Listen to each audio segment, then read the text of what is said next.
A deadly danger loomed over one of the worlds because a ferocious dragon had descended. In the entire underworld, only one person could stand up to the ancient creature. He was one of the 12 princes of the underground world named Bei Qi.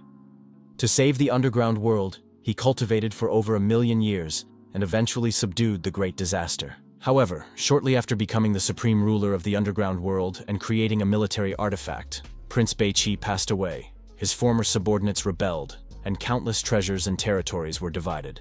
An unfamiliar girl struck up a conversation with the protagonist during his walk in the park and told him this story. She claimed that Prince Bei Qi was the young man's ancestor, and now he had to accept the legacy. The protagonist's name was Lu Wu. He was in his early 20s, and he was a tall, handsome brunette. The stranger took offense when he called her a simple girl who had appeared out of nowhere. She claimed that she was almost as old as his ancestor.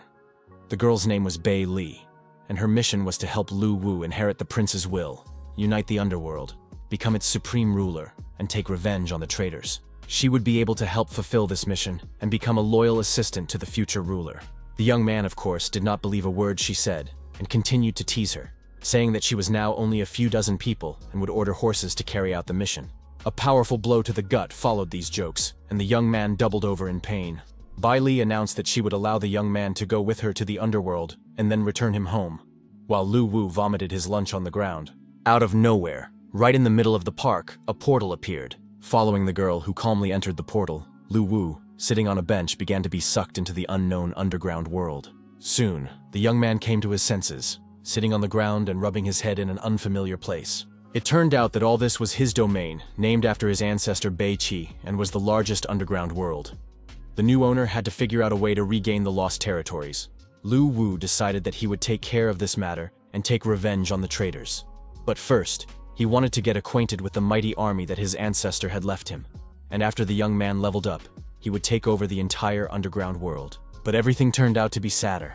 The guy was a general without an army, and he would have to start from scratch. Lu Wu immediately lost heart and said he would not do it, but Bei Li said that the young man had a military artifact and that she would be happy to help him. The presence of a military artifact sounded very promising because the girl did not look like a reliable and strong ally.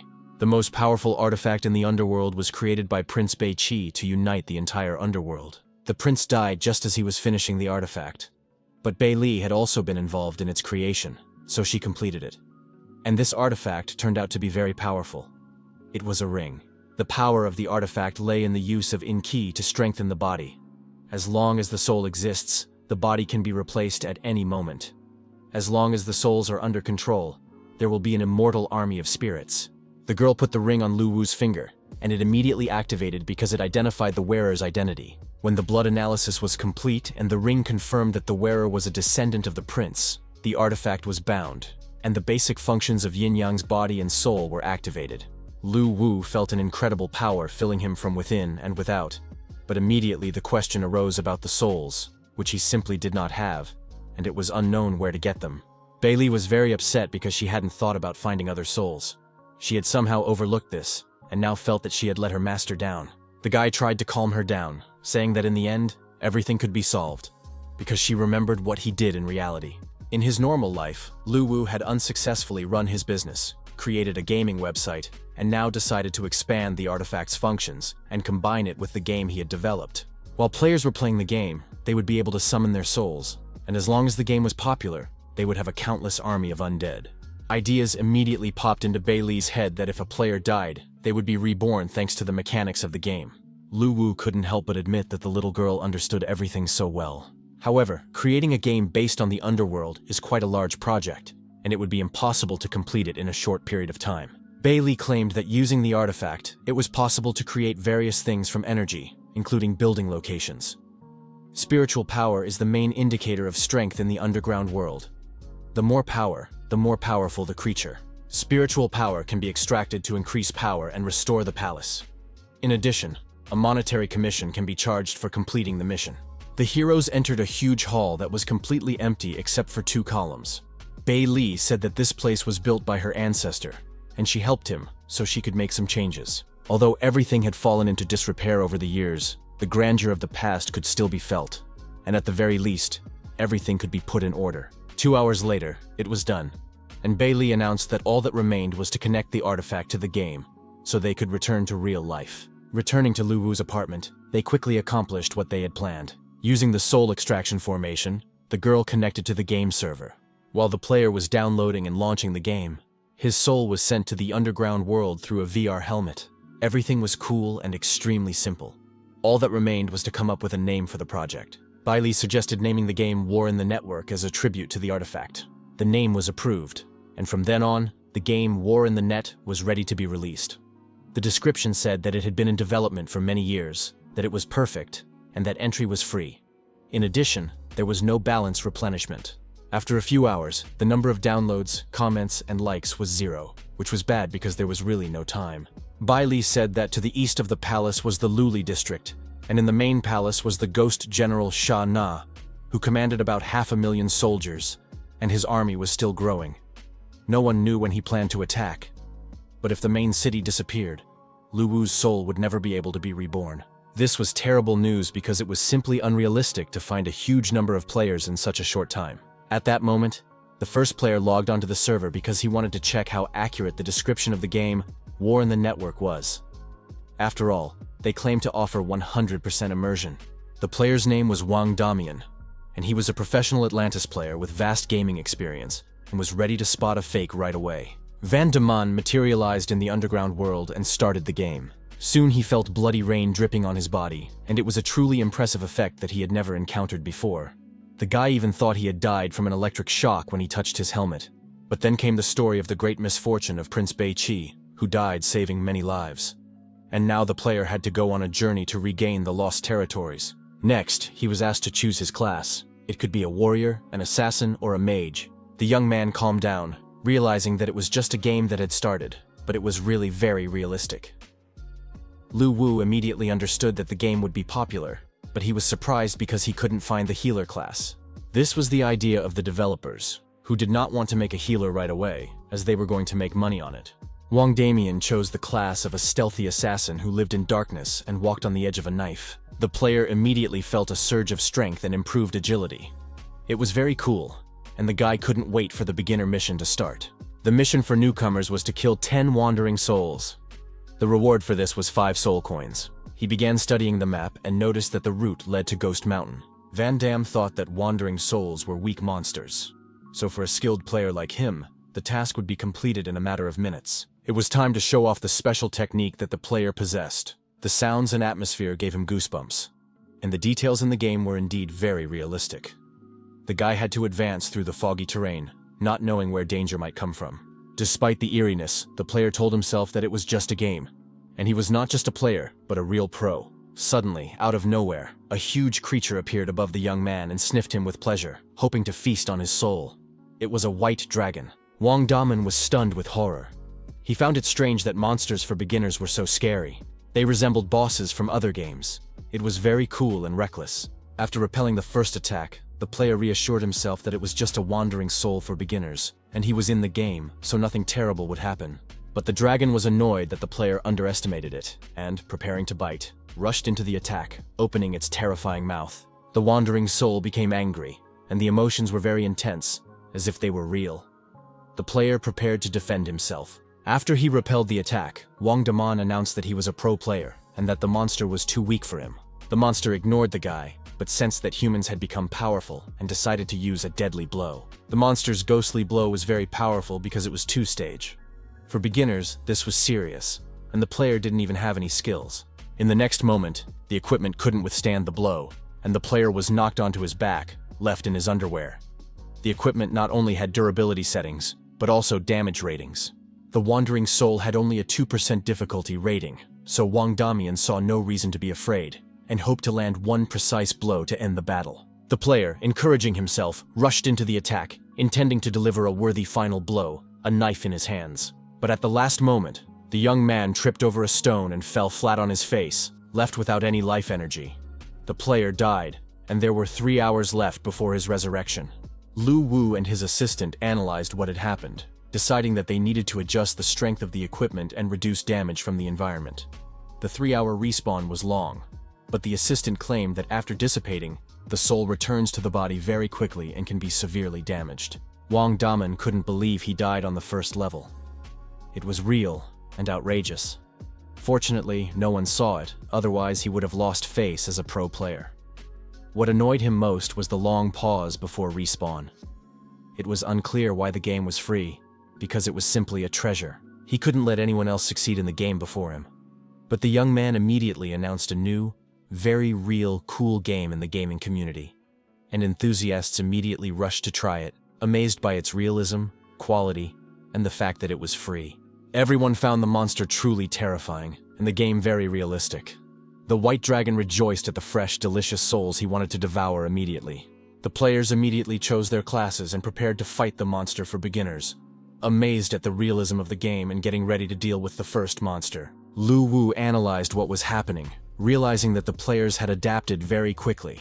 The teamwork had reached a silent understanding, and the players themselves were satisfied, so it was safe to say that the game would be a success. It was very hot on the battlefield, and the players were so actively involved in everything that it was simply impossible to see anything. One of the players used a huge sword to damage the monster, and it was clear that he was really enjoying what was happening. The player destroyed the last wandering souls, and wanted to receive a reward for the mission to increase the power of the squad. The feeling of leveling up was completely different from other games. The level of the game allowed you to feel the strengthening of your body's characteristics, and it was just incredible. All the players agreed that the game was really cool, and that they could feel superhuman strength. And if their level continued to grow, that feeling would become even stronger. It was unreal. You could buy items with the coins you earned. At the first level, the items were pretty simple: a club, a healing potion, and a magic wand. The player bought an ogre club for 8 coins and was happy with his purchase. Having received a new weapon, he immediately felt stronger and announced that he would help other players clean up the souls in the village of newbies.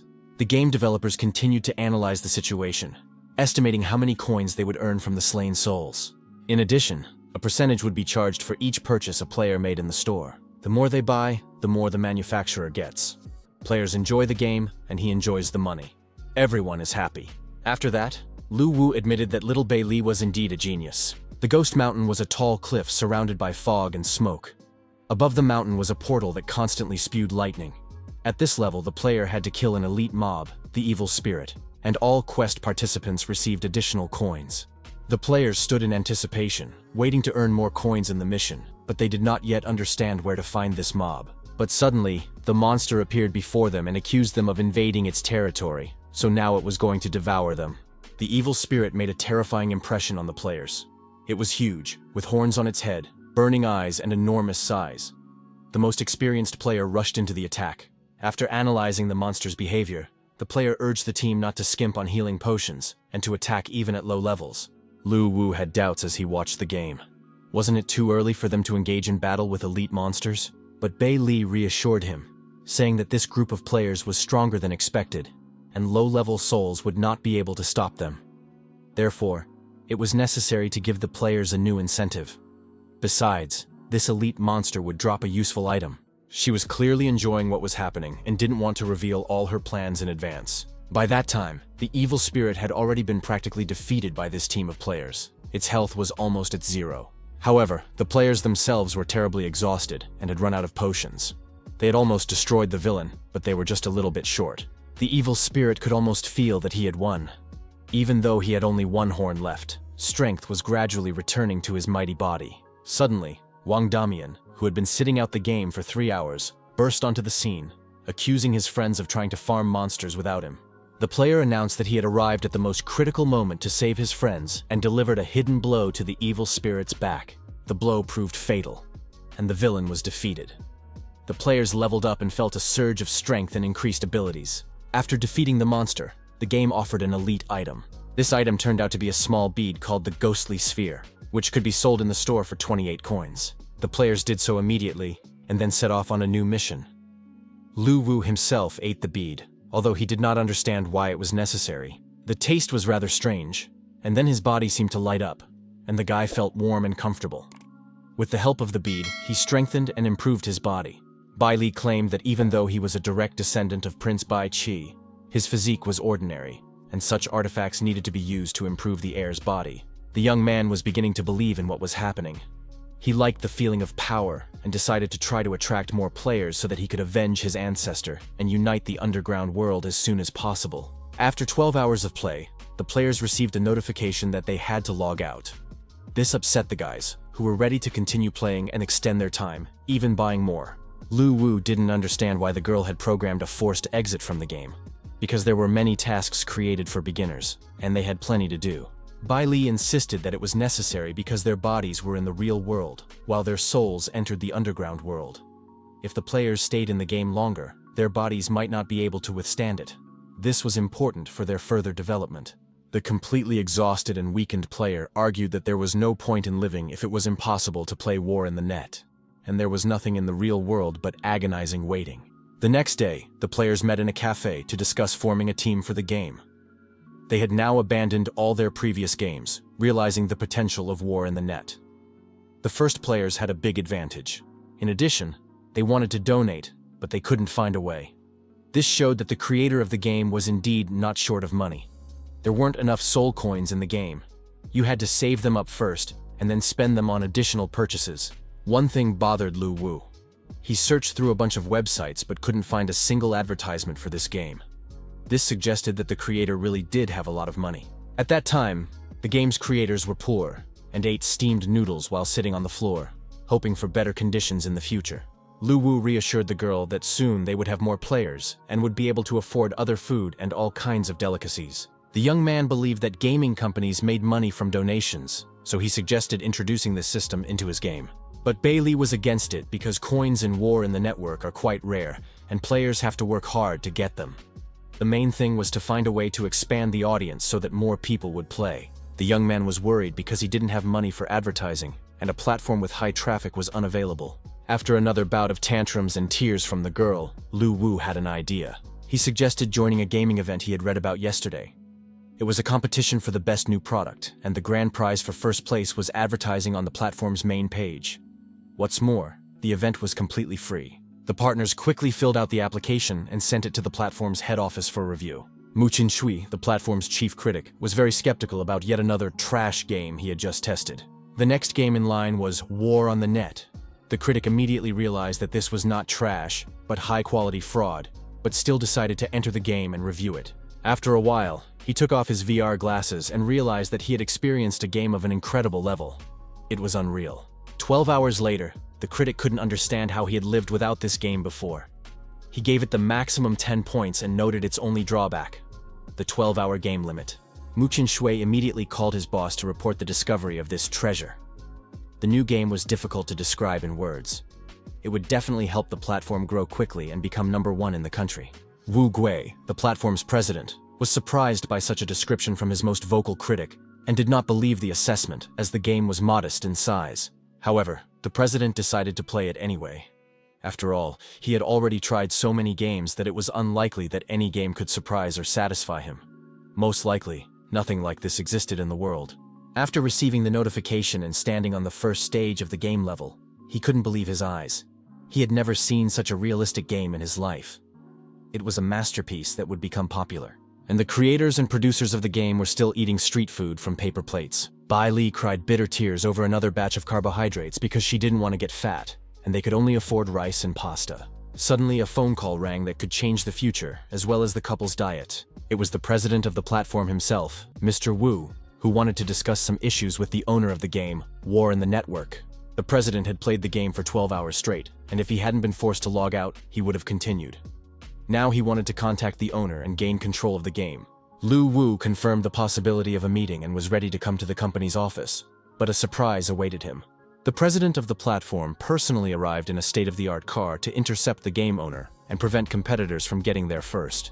Wu Gui got out of the car and introduced himself, causing the young man and his girlfriend to have a nervous breakdown. The platform president invited the young man to step aside for an important conversation. Lu Wu agreed, but couldn't leave his younger sister, who hadn't finished her breakfast yet. Wu Gui immediately decided to appease the child and suggested moving to another place where they could find better food. Everyone has their weaknesses, so the plate of rice was left alone and the whole company went to another place. This place turned out to be the best restaurant. It was so prestigious that even rich people found it difficult to book a table. The children were given a luxurious table with delicacies and the highest class of service. The president of the platform, Wu Gui, asked who helped the children create the game. Of course, the young man could not tell the truth that he had simply used the artifact and instantly created the game. The president tried hard to find out the secret, But realizing that he should not intrude on internal secrets, he suggested drinking and telling the truth. He appreciated the game and liked it very much. The president wanted to buy it. Lu Wu understood that from the very beginning, the president would only be interested in buying the game, so he refused to sell it, explaining that the development required a lot of effort from the team, and they did not plan to sell it. President Wu was not greedy, but smart and pragmatic, so he immediately offered 10 billion. The young man's jaw dropped when he realized the magnitude of the sum. The bidding continued, and soon the amount was tripled, but the young man continued to insist that the team was not going to sell the game, because love and dreams are priceless. The president was upset by this turn of events. He did not expect that such a young guy could not be persuaded with money. But the guy turned out to be mature and far-sighted, far ahead of his peers.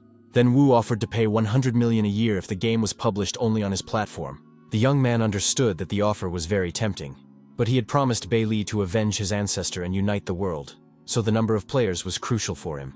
If he accepted Wu Gui's offer, the growth of the audience would be limited. Therefore, Lu Wu rejected the offer but agreed to cooperate with the platform for 2 months on the condition that the game would be featured on the main page. The president was shocked by the guy's business approach. It was more difficult to deal with him because he took the initiative in negotiations. However, Wu Gui was confident that the game would be a hit, and regardless of the results of the competition, he offered a bonus. A graphics demonstration, which was the most expensive method of promotion and guaranteed to attract many new players. Lu Wu liked the offer, as the graphics demonstration was indeed an excellent method. Thus, the agreement was approved, and the men raised their glasses to a successful collaboration. After Bei Li had eaten her fill, it was decided to return to Lu Wu's apartment and continue working on the game. Previously, the prince had commanded 3 ghost kings and 10 ghost generals. After his death, the world was divided into 13 regions. Their territory was in the east, and the nearest one belonged to the ghostly general Sha Na. This general was a terrifying monster, capable of invading at any moment once the main city fell. The young man suggested striking first, and making the return of the territory from Sha Na's hands the primary mission. The young man also suggested that the minimum level for starting the main mission should be 15. Otherwise, the players would not be able to cope even with the ghost soldiers, let alone form a large-scale fighting force. Of course, NPCs can significantly improve the quality of the game. They are easy to create with an artifact, but how can NPCs be given intelligence so that they can act autonomously? Bei Li took on this task. She believed that the underground world was a place for living beings. It was possible to search for those who were born in the underground world and had not yet developed spiritual intelligence, and then use an artifact to reorganize their souls and give them new memories. After death, creatures would be randomly reborn in the underworld, and players could receive quests to find newborn souls and turn them into NPCs. The more such creatures there were, the greater the power. Collecting souls became a permanent task. It was necessary to find the initial souls born in random places and sell them in the store for 100 coins. Lu Wu used the artifact and made sure that the charm of the game was reflected in the computer graphics, attracting the attention of players. Bei Li suggested making a high-quality trailer that would shock players. The young man already had an idea and reassured his partner, saying that they did not need to hire a professional team and spend money on creating graphics. The world, from rivers and mountain peaks to flowers, was realistic. They just needed to use the artifact. Lu Wu used the artifact to gather and restore the former glory. The game's graphics were completely updated before our eyes and became perfect, attracting the attention of all players. After creating the real world of the game, it was time to focus on the main character. Soon, Lu Wu presented Prince Bei Qi in all his glory, a huge, muscular, handsome man with skulls, horns, and weapons. In short, with all the usual triggers. Bei Li was delighted with how quickly her partner had learned to control the artifact, and was amazed at the coincidence of the prince's appearance. However, the form could not last long, and it was time to take action. The army and a huge number of monsters were already approaching. The huge black dragon addressed Prince Bei Qi, believing that he was incapable of protecting the people and was going to destroy all the inhabitants. The prince replied that he was not afraid of empty words, and if the dragon wanted to fight, let him come against him. The warriors and soldiers were ready to follow their leader and win the battle. After the battle, the entire underground world was littered with mountains of corpses, over which ghostly soldiers rejoiced. Their leader, the ghost prince Bei Qi, declared that he was bored as he was dealing with trifles. The black dragon admitted that he had underestimated his opponent and that Bei Qi deserved the title of prince. However, the dragon had already exhausted his strength, and the battle was not yet over. He decided to destroy Bei Qi. The dragon opened its mouth and a powerful stream of fire rained down on the prince, who ignored the flames and remained standing. The prince was ready to sacrifice himself, knowing that he could not defeat the dragon. He wanted the underground world to belong to its inhabitants. A huge explosion took both opponents away. The ghostly souls realized they had won, but the prince was no longer with them, and they did not know whom to serve now. Soon their attention was drawn to the sounds of a baby crying, echoing throughout the underground world. They found a small newborn with a soul that had just come into being. The prince was dead. "Long live the new prince," announced one of the ghosts, and lifted the baby in his arms, showing him to the other warriors. An important meeting organized by President Wu Gui was taking place at the platform's headquarters. Suddenly the meeting was interrupted. Critic Mu Qinshui was a little late. He had been invited to the meeting by the president himself, even though he was a low-level manager and did not usually participate in such meetings. After all, it was Critic Mu who discovered the game War in the Network. Everyone present was told about the new game and given VR headsets. The president asked the critic to show the game trailer. Mu Qinshui had already downloaded the video, and the platform managers were able to evaluate the game. The reaction was simply incredible, from tears of happiness, joy, and emotion to cries of delight. The only desire that arose after viewing was to play the full version as soon as possible. Lu Wu received a phone call from manager Wu Gui, who did not expect the trailer to be ready so quickly. He said that the game had shocked everyone at the company. The graphics and sound effects were top-notch, but one thing was missing to make it perfect. He was referring to the atmospheric music that could be created by adding a high-quality soundtrack. Bai Li agreed that they had indeed missed this point, and now needed to add some good music. But how could they do that if they weren't musicians? After all, creating thematic music would require hiring composers and paying a lot of money. Wu Gui didn't see a problem with this. The developers just needed to find a lyricist and a performer who could compose a beautiful soundtrack. Lu Wu decided it would be better to let players evaluate the game without music. That way they could play impartially and give an objective assessment. The platform president really liked this point of view because, from a realism standpoint, there really shouldn't be any music in the game, to make it feel like you're in an underground world. Wu Gui remembered that he wanted to show the guy the results of the game ratings. As a result, the game War in the Net received the maximum number of points and now occupied first place. Starting the next day, the rating was to be determined by the players, and War in the Net was officially launched on the platform. Lu Wu realized that it was time to create the first NPC, since the game would be officially presented and players would start rating it. Bai Li recommended creating an NPC guide for beginners. Players could add their own thoughts and habits to it to enrich the game. The initial souls that players sold in the store could be used to create NPCs with souls and consciousness. This guide would not only guide players, but could even win fans among them. Lu Wu created a real heartthrob that absolutely all players will like. He will be able to attract female players, and they will bring their friends along. The NPC was endowed with a full soul. He was very strong and, as a conscious being, could even attack. But the creature approached the young man, bowed to him, and greeted him, saying that he was glad to meet the descendant of Prince Beiqi. The young man did not argue, and agreed to carry on the prince's will, and to use the help of all his subordinates. The guide promised to do everything possible to help fulfill Prince Beiqi's last will. Lu Wu summoned the artifact to instill a new personality and sense of responsibility. Once players reach level 20, they can pay 50 coins to create a guild.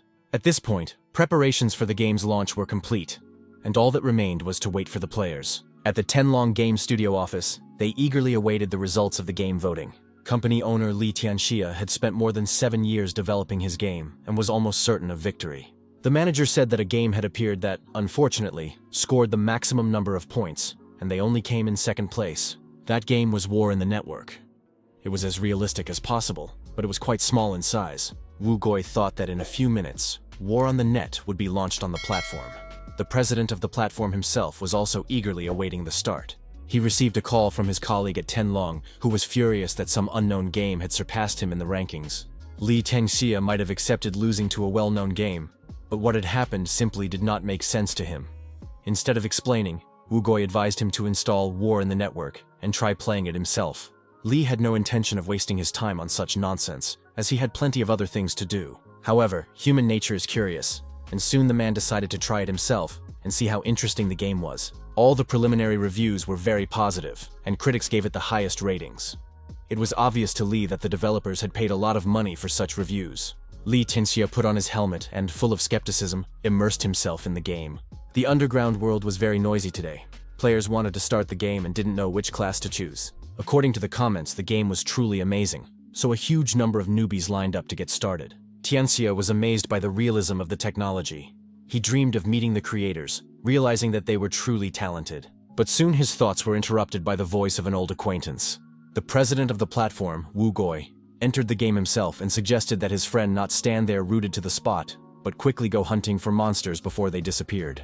Li Tianxia was stunned when he saw the monster, as well as Wu Goi, who was already racking up points. It wasn't fair. After all, he had just said on the phone that he had an important meeting and couldn't talk anymore. But then he went to play. Wu Goi suggested they hurry up and let Li deliver the final blow. Li didn't need to be asked twice. He drew his sword and rushed towards the monstrous creature, intending to destroy it and earn points. But at the last moment, the player was knocked back by a shield before he could deliver the final blow. A complete stranger with an axe in his hand smashed the monster's head, delivering the final blow. It was just a nightmare. No one had ever treated a player so despicably before. He realized that in this game, you had to act quickly and decisively. But before he could do anything, another player's sharp knife slit his throat. The game announced that he had been killed in the process, and now the resurrection and cooldown had begun. Li Tianxia was amazed by the game, even though he was an experienced developer himself. He also realized that not only he, but also Wu had been kicked out of the game in the same way. The number of players was growing rapidly and breaking all records. Moreover, even after dying in the game, some people still waited for resurrection and did not leave completely. It turned out that the game was really gaining momentum. Although it was still far from perfect, it was necessary to figure out how to attract even more players. It was known that General Shah had a huge army of soldiers and could soon invade the underground ghost world. Until then, it was necessary to attract as many new users as possible and form our own army. Once again, the president of the platform called the young man, complaining that he had been killed by some insignificant player during the game. He stated that he was not going to put up with this and immediately offered the young man money to buy himself extra lives. Lu Wu replied that this was not possible at this stage, but in the future, players would be able to earn coins for killing monsters. The young man currently only had 100 coins for personal use, and he offered to give them to the president as a gesture of friendship. Wu Goi was amazed that the developer did not control everything that happened in his own game. Wu Goi asked the young man to introduce him to the team that created such an amazing game as soon as possible. A few hours later, the weather in the Ghost Mountains was foggy and cool. Players Wu and Li lay in wait, waiting for the right moment. There were noticeably fewer players in this part of the world. Soon, they saw two players fighting a monster. One held a shield, while the other attacked the beast. The offenders watched this fight from the bushes, now waiting for the right moment. Finally, they decided that the time had come, and rushed into the attack to take their revenge. With swords in their hands, the players rushed at their opponents, intending to knock them out of the game. Wu Goi destroyed the guy with the shield with a sword strike. Li Tianxia, however, was not so accurate. The female player managed to avoid death. You'd be hard-pressed to find a more clumsy oaf. The girl indignantly declared that she didn't understand where these two jerks had come from, since she had been quietly playing the game with her partner. Li Tianxia said that they still had the advantage, and that the other players shouldn't worry. At that moment, the monster had already regained its strength, and was simply enjoying the speeches of these wonderful souls, who now belonged to it. Loud screams and curses rang out in the Ye family's house. Ye Shuo was furious. She needed to take revenge on some stupid players for kicking her out of the game. She called the butler and ordered him to invite her brother and his people. At the headquarters of the Wu Goi gaming platform, he decided to hold an emergency meeting and ordered all employees to gather in the conference room. The Tenlong Game Studio headquarters was also bustling with activity. No one left their posts. Ye Cheng and his people came to his sister at the first invitation, not understanding who dared to offend her. His sister said she would tell her brother everything, but first the butler had to bring the boxes. The girl explained that knives and guns were useless in this situation because she had been attacked in the game and then killed by a monster. To say that the guys were stunned would be an understatement. But Chung loved his sister very much, so he ordered his men to prepare, choose their specializations, and go after her. This is how the Guardian Angels Guild was created, headed by Zuer and Chung, whose surname was Ye. In the game, they crossed paths with the Avengers Guild, consisting of President Wu Gui, company owner Li Tianxia, and their subordinates. The developers watched the battle in the game with interest. Although the guilds were not yet officially registered, two factions had already emerged, and a conflict had broken out between them.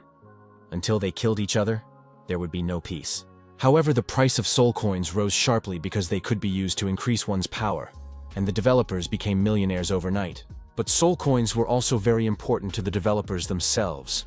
They were needed to create Prince Beiqi's army. Therefore, they could not sell them and were once again left without funds. A huge amount of soul coins was needed to restore Prince Beiqi's palace. Although there weren't enough yet, the young man thought it would be easy to deal with. The young man decided to sell 500 soul coins to start with. To this end, he intended to use a combat artifact to pass himself off as an ordinary player. The young man chose to specialize as a mage. Initially, the mage was not particularly strong and, apart from chi energy, had no special skills. But Lu Wu had no intention of fighting. He just wanted to sell coins. The mage had enormous potential. As soon as the palace was restored, he would have access to a multitude of techniques and tricks. If a section for acquiring skills was added to the shop, the player's strength would grow not by the day, but by the hour. Then the current mage would surely reveal his potential. The young man took the form of a huge flying magical kite, received the player's coordinates, and set off for the meeting. Bailey noted with satisfaction that the young man was already confidently using the combat artifact. A few minutes later, somewhere far away in the mountains, in a gorge, there were shouts and arguments between the players. Suddenly, a stranger appeared among them and said that he was looking for Zur and wanted to exchange coins with her. The girl came out to meet him. She wanted to know who he was and why he was looking for her. He explained that he had soul coins that he was willing to sell to her. Zur was very skeptical of the young man's words, because he belonged to the class of mages, the weakest type of players. The girl couldn't believe that this stranger had as many as 500 coins, but she was extremely pleased to hear the news. She immediately figured out where he could have gotten them. It all seemed extremely suspicious. The mage decided to place the coins in the transaction column and offered her to see for herself. Seeing the number of soul coins with her own eyes, Zur felt truly happy and confirmed the purchase. She instructed her accountant to transfer the required amount, already thinking about what she would spend the coins on. Lu Wu was amazed at how little money meant to these people and how easily they could trust strangers. When asked where he got so many coins, the young man said that he had been very lucky in his soul collection task and had been able to get all the souls and exchange them quickly. The accountant announced that the money transfer was complete, and the young man could check his account balance. Bailey whispered to him that the money had arrived and he had not been deceived.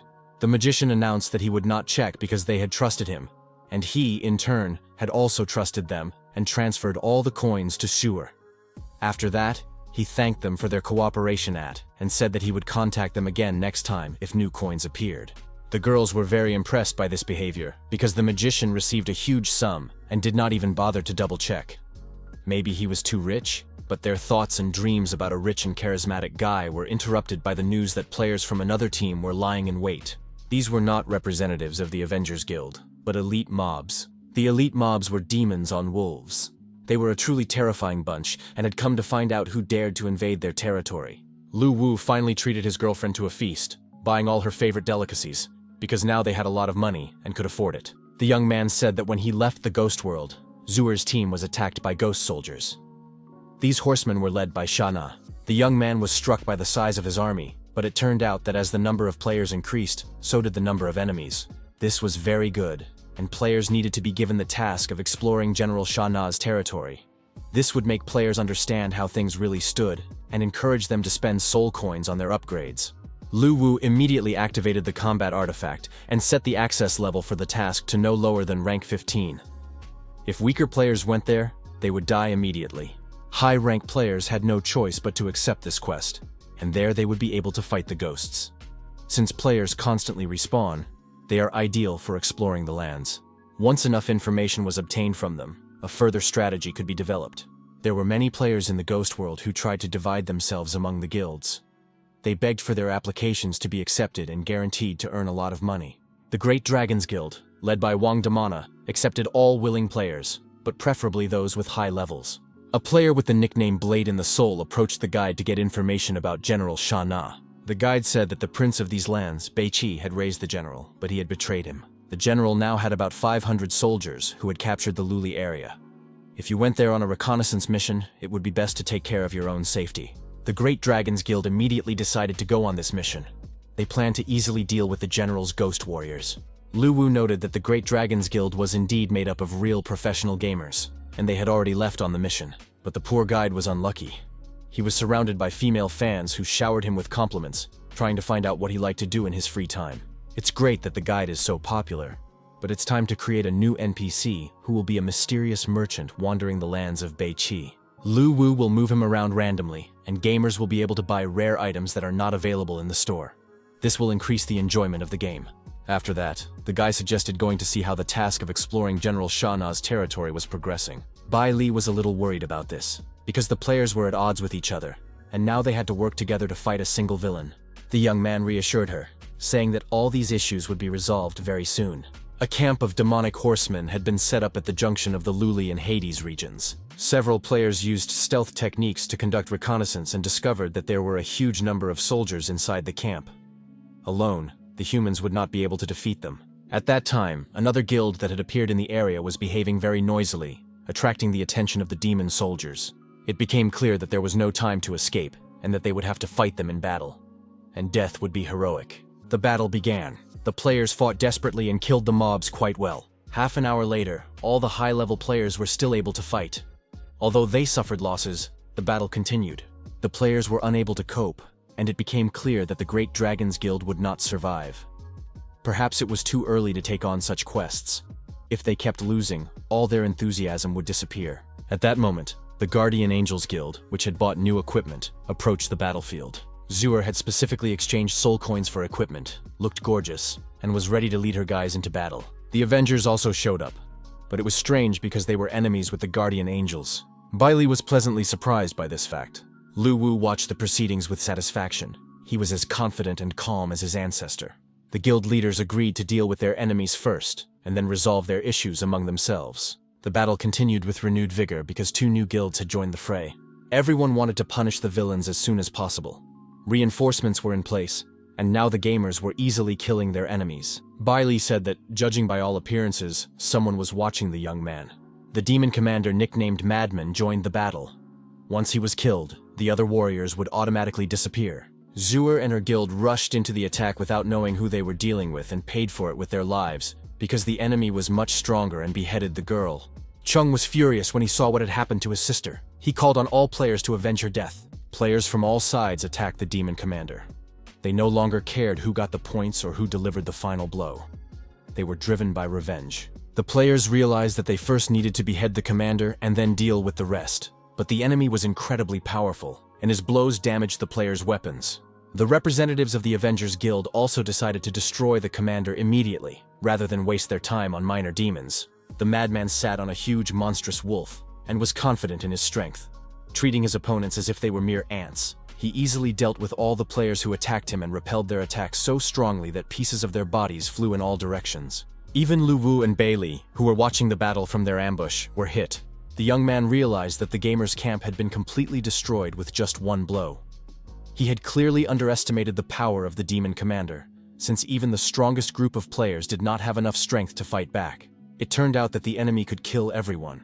Perhaps it would be better for the players to explore other regions for now and avoid the territory of Liuli. Lu Wu created a screen recording feature that would help promote the game. Gamers would be able to post recorded videos, and people would learn about it. 3 days later, the exploration mission in the territory of Luli turned into a confrontation between 3 guilds. But thanks to this battle, the players gave up their hatred for each other and began to act together. The leaders of the 3 guilds even held a meeting and decided to unite to deal with the demon commander's camp. As a result, the price of soul coins rose again, and the screen recording feature increased the number of gamers. Due to the influx of new players, minor glitches were discovered. People tried to resort to hackers to quickly level up their characters. But they were disappointed. The game war in the net works from the human brain, and no hacks can help. The forum, where players shared their impressions, gave advice, and left useful information, was very helpful in the development of the game. Soon, a map was posted showing the distribution of monsters in different areas of the mountain range, drawn by hand. A gamer named Lo King used the screen recording function when developing the map. He hardly fought any monsters, but immediately started the game by exploring the world. Lo King's map featured areas that players were already familiar with. A player named One Hit One Kick had a very interesting fate. He used to work as a firefighter and lost his limbs while responding to a natural disaster, becoming disabled. He was very disappointed in life and in himself, and only after entering the game did he feel like a complete person again. When the man saw himself in reality and felt the presence of his limbs, these sensations were so real that he cried. It was wonderful. The game gave the man a zest for life and hope. Therefore, it was necessary to continue working on realism. Lu Wu decided that War in the Net did not necessarily have to be a game related only to wars. It could become quite thematic. For example, after completing the task of destroying General Sha Na, players could receive some additional options. For example, fishing enthusiasts could enjoy fishing in the Sea of the Underworld. And if gamers destroyed the king of the rock demons who lived on the Cliff of Despair, they could cultivate spirits in that location, because the environment allowed it. Players could have their own pets and teach them martial arts. Lu Wu was confident that his game world was full of possibilities, and that anything players could imagine could be brought into the game. As the map was gradually explored, more and more people entered the game, and the ghost world became accessible to everyone. The border between the regions of Liuli and Grados was packed with demon troops. Scouts reported to their commander that the gamers who had fought them a few days ago had been forming small groups and constantly looking for new ways to attack. The demons expected the gamers to be afraid of dying and to flee, but they kept pushing forward like parasites, and only a powerful blow from the demon commander, the madman, was able to stop them. The demons watched the part of the ghost world where the gamers lived and marveled at their powerful energy. They understood that this power resembled that of Prince Bei Qi in terms of its strength and quality. The gamers also watched the mobs and realized that their activity increased the demons' aggressiveness. But that was great, because they no longer had to run around looking for enemies. The enemies came to them. The gamers happily welcomed the demons who came to fight them. The players declared that they had come from Prince Bei Qi. The mobs understood that the gamers were provoking them, but were amazed by their courage and audacity. The mob commander had witnessed the rise and fall of Prince Bei Qi with his own eyes, so he ordered his servants to destroy the imposters. A battle began between the players and the demons. Bei Li was very worried. She watched the dynamics of the game and noticed that the commander of the ghost soldiers had gone on the offensive, and the players were constantly dying. Lu Wu said that everything was part of his plan, and there was no need to worry. The battle continued desperately, and even the mob commander Mad joined the attack. The demons reported to their commander that they had already gotten rid of all the gamers, who turned out to be ordinary weaklings, and now planned to go to the abandoned city of Hades. The commander ordered them to continue the offensive and prepare to kill as many players as possible. However, this turned out to be not so easy, because the number of people gathering to join the game was simply enormous. The demon realized that there were too many opponents and ordered his troops to retreat, but then his subordinates noticed that there was nowhere left to retreat. They had been ambushed. The fact was that representatives of the guilds had united and were waiting for them on the other side. The old methods of endurance and tactics worked perfectly, and the start of the operation was announced. The gamers enthusiastically rushed at the demons because they had been waiting for this moment. They understood that there were many enemies, but that did not stop them. This was Lu Wu's plan. After losing the previous battle, the guild leaders met and developed a joint plan to confront the demon commander. It's not scary to have one enemy out of 10 people, but it's scary when they all unite against you. And even though the army of players couldn't destroy the general, they were definitely strong enough to take on the commander. The madman was surrounded and couldn't understand what was happening because the players had no formation and relied only on each other's support. Of course, ghosts have strength and ferocity, but fear was also present. The madman noted that the players were not afraid of death at all. Even with his advantage in strength, he could not withstand such numbers. The demon commander understood that if things continued in this vein, he would soon die, but he had no intention of dying at the hands of such weak parasites as these players. Izur approached him, saying that they had met again, but now she was prepared. The madman attacked with his magical energy, and one had to be extremely careful. At that moment, his gaze fell on the girl, and he remembered that he had killed her a few days ago. It was very funny. It turned out that the demon commander did not know about resurrection, and now he was in despair. The players were not afraid of death, because in 3 hours, they could be resurrected. The players already felt their power and tried not to pressurize, but on the contrary, to enjoy the battle and gain experience. The madman directed powerful energy from his eye, trying to harm the people in any way he could. This energy again led to a powerful explosion, and huge rocks and pieces of soil scattered across the playing field. At about the same moment, a notification came that the mission had been completed due to the killing of the demon commander, and his equipment was now available to high-level players. In addition, an accessory from the set of runic artifacts could be sold for 500 soul coins. The demon commander's equipment was immediately analyzed for value. Lu Wu did not understand what was happening, but the girl explained that she had created several hidden classes of artifacts that were used by the prince's fighters to create warriors. This artifact was called the Ninth Demon Energy, and with its help, it was possible to devise a plan for the runic warriors. Runic wars sounded very impressive, and the player's strength increased significantly after a fierce battle with the demon commander. Lu Wu hastened to learn about the talisman and the runic warrior, about which he had no information.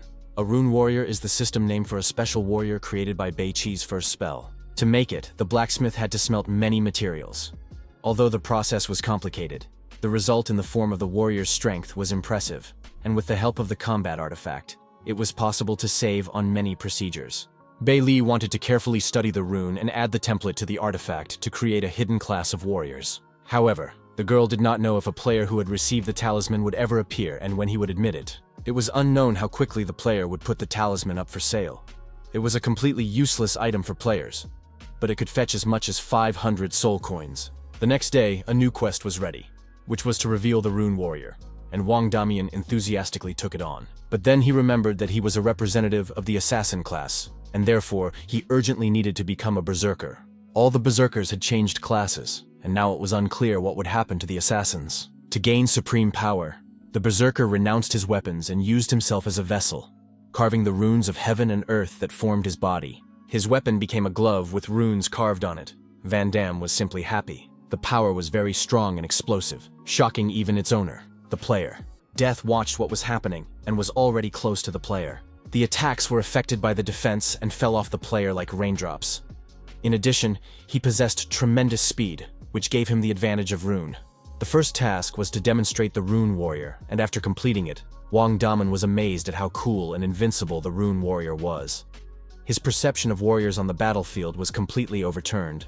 The update soon added a new class, the Berserker Rune Warrior, as well as a new NPC class change instructor named Master Chu. The game was constantly evolving and becoming more and more attractive to players. Rune Warriors turned out to be a very successful idea. Bai Li had no intention of stopping and began studying mage transfers. She planned to release 3 new directions in the near future. The clan curse system was good for control and destroying states. The demon system was effective when losing, and the soul monster system was useful in every formation. Bai Li still hadn't figured out the assassins. She needed additional material to change and create new professions. Each character and their characteristics had to be carefully worked out. It was impossible to act at random. Lu Wu sincerely thanked his partner, saying that she worked very efficiently and with great concentration. So the young man was ready to buy her delicious food to please and stimulate her work. In a dark dungeon near the coast, demons appeared before their king, and reported that the Sea King would continue to recognize the Lord's status as the ruler of Liuli if the offerings of yin spirits continued.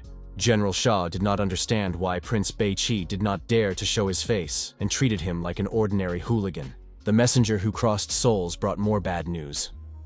The commander of the 3rd Ghost Cavalry had been defeated. The general knew that Madman was at the junction of the districts and did not understand how the demon commander could have died in such a safe place.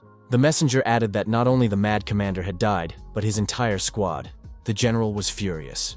He did not want to believe that any of his own people were involved in this tragedy, such as the King of the Rock Ghosts, who had been suppressed immediately after the occupation of the Northern Territory. Someone else must be waging a secret war against them. The developers re-entered the game to correct the situation on the spot. After the introduction of screen recording, the number of players in the online war increased sharply, and the soul coins finally reached the 50,000 mark. Therefore, it was decided that it was time to officially restore Hades. And Lu Wu very quickly and professionally used the artifact for this purpose. Everything went wonderfully, and the reconstruction of the mansion was a success. The design was wonderful, and a repository of Buddhist canons appeared in the temple. The repository contained all the cultivation techniques and combat skills that Prince Beiqi had collected throughout his life. Soon the repository will be available to players, and since this place was intended for cultivation, it was decided to name it the Cultivation Pavilion. Lu Wu suddenly felt the energy flowing out of his artifact. The creation of the Cultivation Pavilion began. The combat artifact and all the traditions of the original repository were preserved and observed, but transformed into a more convenient and suitable place. In other words, the Cultivation Pavilion became a kind of artifact itself. The humanoid phantoms were combat artifacts that turned everything into something convenient for players to use. All you had to do was click on the image to see a detailed description of the skill and a demonstration of it. It was very convenient, but expensive, so gamers would have to leave a lot of soul coins in the Cultivation Pavilion to learn something. Bai Li confirmed that without reaching a certain level, even with the necessary amount of coins, it was impossible to get in. After that, Lu Wu decided to carry out another renovation of the Cultivation Pavilion. It was necessary in order to simplify its use and improve the interface. The ghostly figures were labeled with their specializations: warriors, assassins, or mages. Then the 3 main zones were divided into 5 more levels of cultivation, from primary to royal level. The royal cultivation level became the most powerful and beautiful, and was only accessible to highly skilled players. Since there were so many players, parallel spaces were developed to accommodate a large number of players at the same time. They were more like separate servers. The first notifications about the opening of the cultivation pavilion were sent out, and immediately magicians rushed to improve their abilities. They were offered to learn how to control energy in order to summon soldiers, and were given all kinds of techniques to speed up the process several times over. In addition, there was the dark erosion of mages, the skills of dark thoughts, and it was possible to learn this technique. A mage haunted by evil thoughts could summon evil spirits, subdue them, and turn them into his defenders. The mages were happy because their class had been completely ignored before, and now they had the opportunity to learn something new, and that was wonderful. Bai Li was glad that with the help of her new partner, she had made so many players happy. Lu Wu decided that the changes were complete for now, and suggested that his partner go and improve the game. Now, players who had fully explored the entire area could access it at any point for teleportation. Thanks to the Rune Warrior, the Berserkers began to leave the abode of the dead in search of materials for teleportation. Every time they were resurrected, they had to retrace their steps from beginning to end. The first requirement before moving on to the Rune Warrior was the monster hunting stage. Next, they had to collect materials to create hands. Only then could they unlock the advanced career mode. This way, it was possible to recoup all the money spent on teleportation. In addition, the developers made teleportation not free, and each time players will have to pay a soul coin. It's not much, but with so many players, the developers will still come out ahead. Later, they decided to add a live streaming feature, which gamers had been requesting for a long time. This will allow dead players and those awaiting resurrection to watch others. Tests were conducted in the underground research hall of a Black Sea technology company. The manager happily noted that finally all the indicator lights were working perfectly, and it seemed that the development had been successfully completed. Virtual game warehouses combined with nutrient solutions successfully allowed players to remain unaffected for 24 hours. The board of directors of the Black Sea Technology Company reported on the successful outcome of the development, and now their virtual game warehouse was working successfully, as reported by the company's director, Chen. The company's task was to bring these virtual warehouses to market, and it was decided to find game sellers to collaborate with. The meeting was interrupted by the director's assistant, who announced that Company A had just announced the creation of a virtual warehouse at a press conference. The girl immediately turned on the broadcast of this press conference to show it to everyone present. In it, a journalist talked about the creation of a virtual game storage facility that had successfully passed a huge number of tests and guaranteed the stable operation of its warehouse. President Wu said that Company A had just found him, and he had decided to collaborate with them on the basis of the game War on the Net. For the physical safety of the players, a 12-hour gaming system had to be installed. But this served as a limitation to the growth of the players, and thanks to the appearance of the game warehouse, it was possible to develop much faster. The next day, a platform meeting was held at the company's office. Alice, a representative of the interested party, was present, and she did not understand why the discussion had not yet begun. Soon, Lu Wu appeared with his assistant, Bai Li, and the discussion could begin. Alice reported that their company was a leader in the field of virtual games, and had created a virtual game warehouse that would be much better than all previous inventions. After explaining the essence of her project, Alice announced their terms, which consisted of an annual payment of 20% of the game owner's profits. Everyone was very interested in the project, but the payment was too high, so the representatives could not make a decision on their own and waited for confirmation from their superiors. Alice said that the game warehouse would be at the disposal of the game owners and would attract a new wave of players. Developers would enjoy themselves and earn a lot of money. Lu Wu immediately stated that he was refusing this project, and now Alice wanted to know which company he was from, as he might simply not have understood what she was telling him. President Wu tried to slow down and explain to the young man that these were commercial negotiations, and if the terms of one side were not satisfactory, they could be discussed and possibly changed. Lu Wu stated that he would not change the specifics of the game, which he had developed so long and carefully, making it completely realistic. The presence of a warehouse was unfair to the game, and so he left the meeting. At this time, one of the players in the game decided to tame a corpse wolf, and the young man watched with interest. The player believed he was close to success and wanted to reduce the wolf's health to a minimum. The poor wolf was tied to a tree to lower its vital signs, but black energy continued to flow even into the immobilized animal. This black energy was spread by a representative of the monsters of the underworld. He destroyed the wolf just to prevent it from being tamed. Then he reached out his hands to the players and continued to spread his dark energy. Soon, the players found themselves entangled in dark bonds. The players themselves, as well as their weapons, This dark mist prevented them from breaking free, and soon the players turned into puppets caught in a trap. After that, the unfamiliar demon addressed the players, saying that now he would ask questions, and they were obliged to answer. The demon was interested in where the players came from and why the Ghost Commander had died. The gamer guessed that he was facing General Sha Na and demanded that his bonds be loosened because he couldn't breathe. The player did not understand why a simple mob had such power, and insisted that the players were not afraid of him, and demanded to be released so they could fight him one-on-one. The gamers threatened that if the ghost killed them, they would definitely take revenge when they became stronger again. This made the ghost laugh, because he knew that the players had no idea who he was, but he was Sha Na, responsible for storing souls. He believed that there would be nothing left of the players, and continued to tighten his grip. However, the ghost soon realized that he was unable to quickly defeat the players, which meant that they had some kind of powerful force protecting their souls.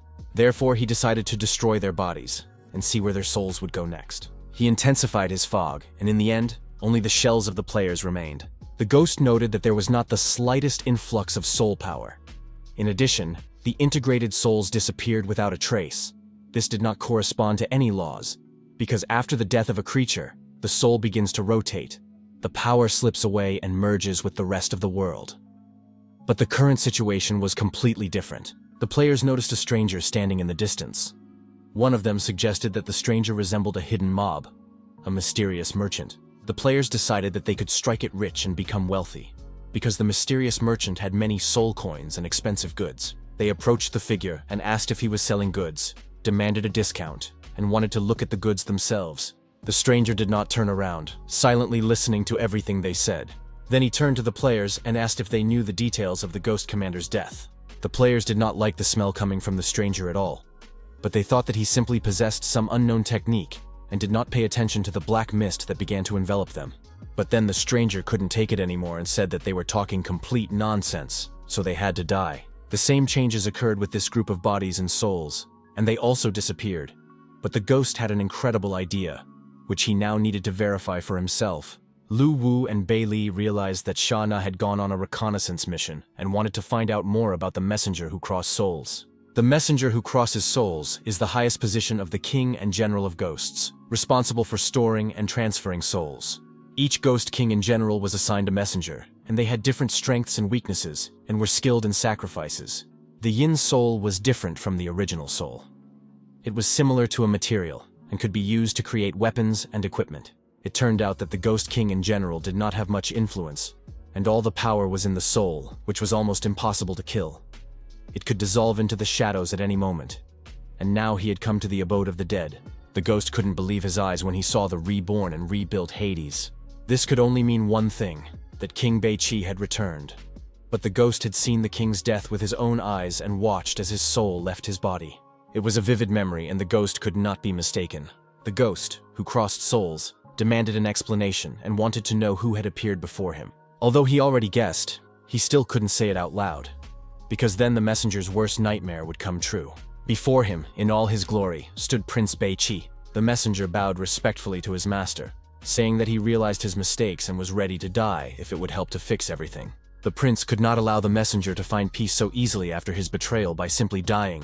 The messenger was ready to atone for his sins and do whatever the prince commanded. He promised to help the prince regain all his lost territories and glory, but he did not believe that this was the real Prince Beiqi, because the latter would never have let the envoy go. Beiqi confirmed that the murder of the Ghost Commander was the work of his men, and that the messenger himself would be next. But then the ghost attacked the prince, saying that he did not believe in his existence, and that someone was most likely just pretending to be Prince Beiqi. Lu Wu said that he was not a prince, but that the blood of Beiqi flowed in his veins and he must inherit this land.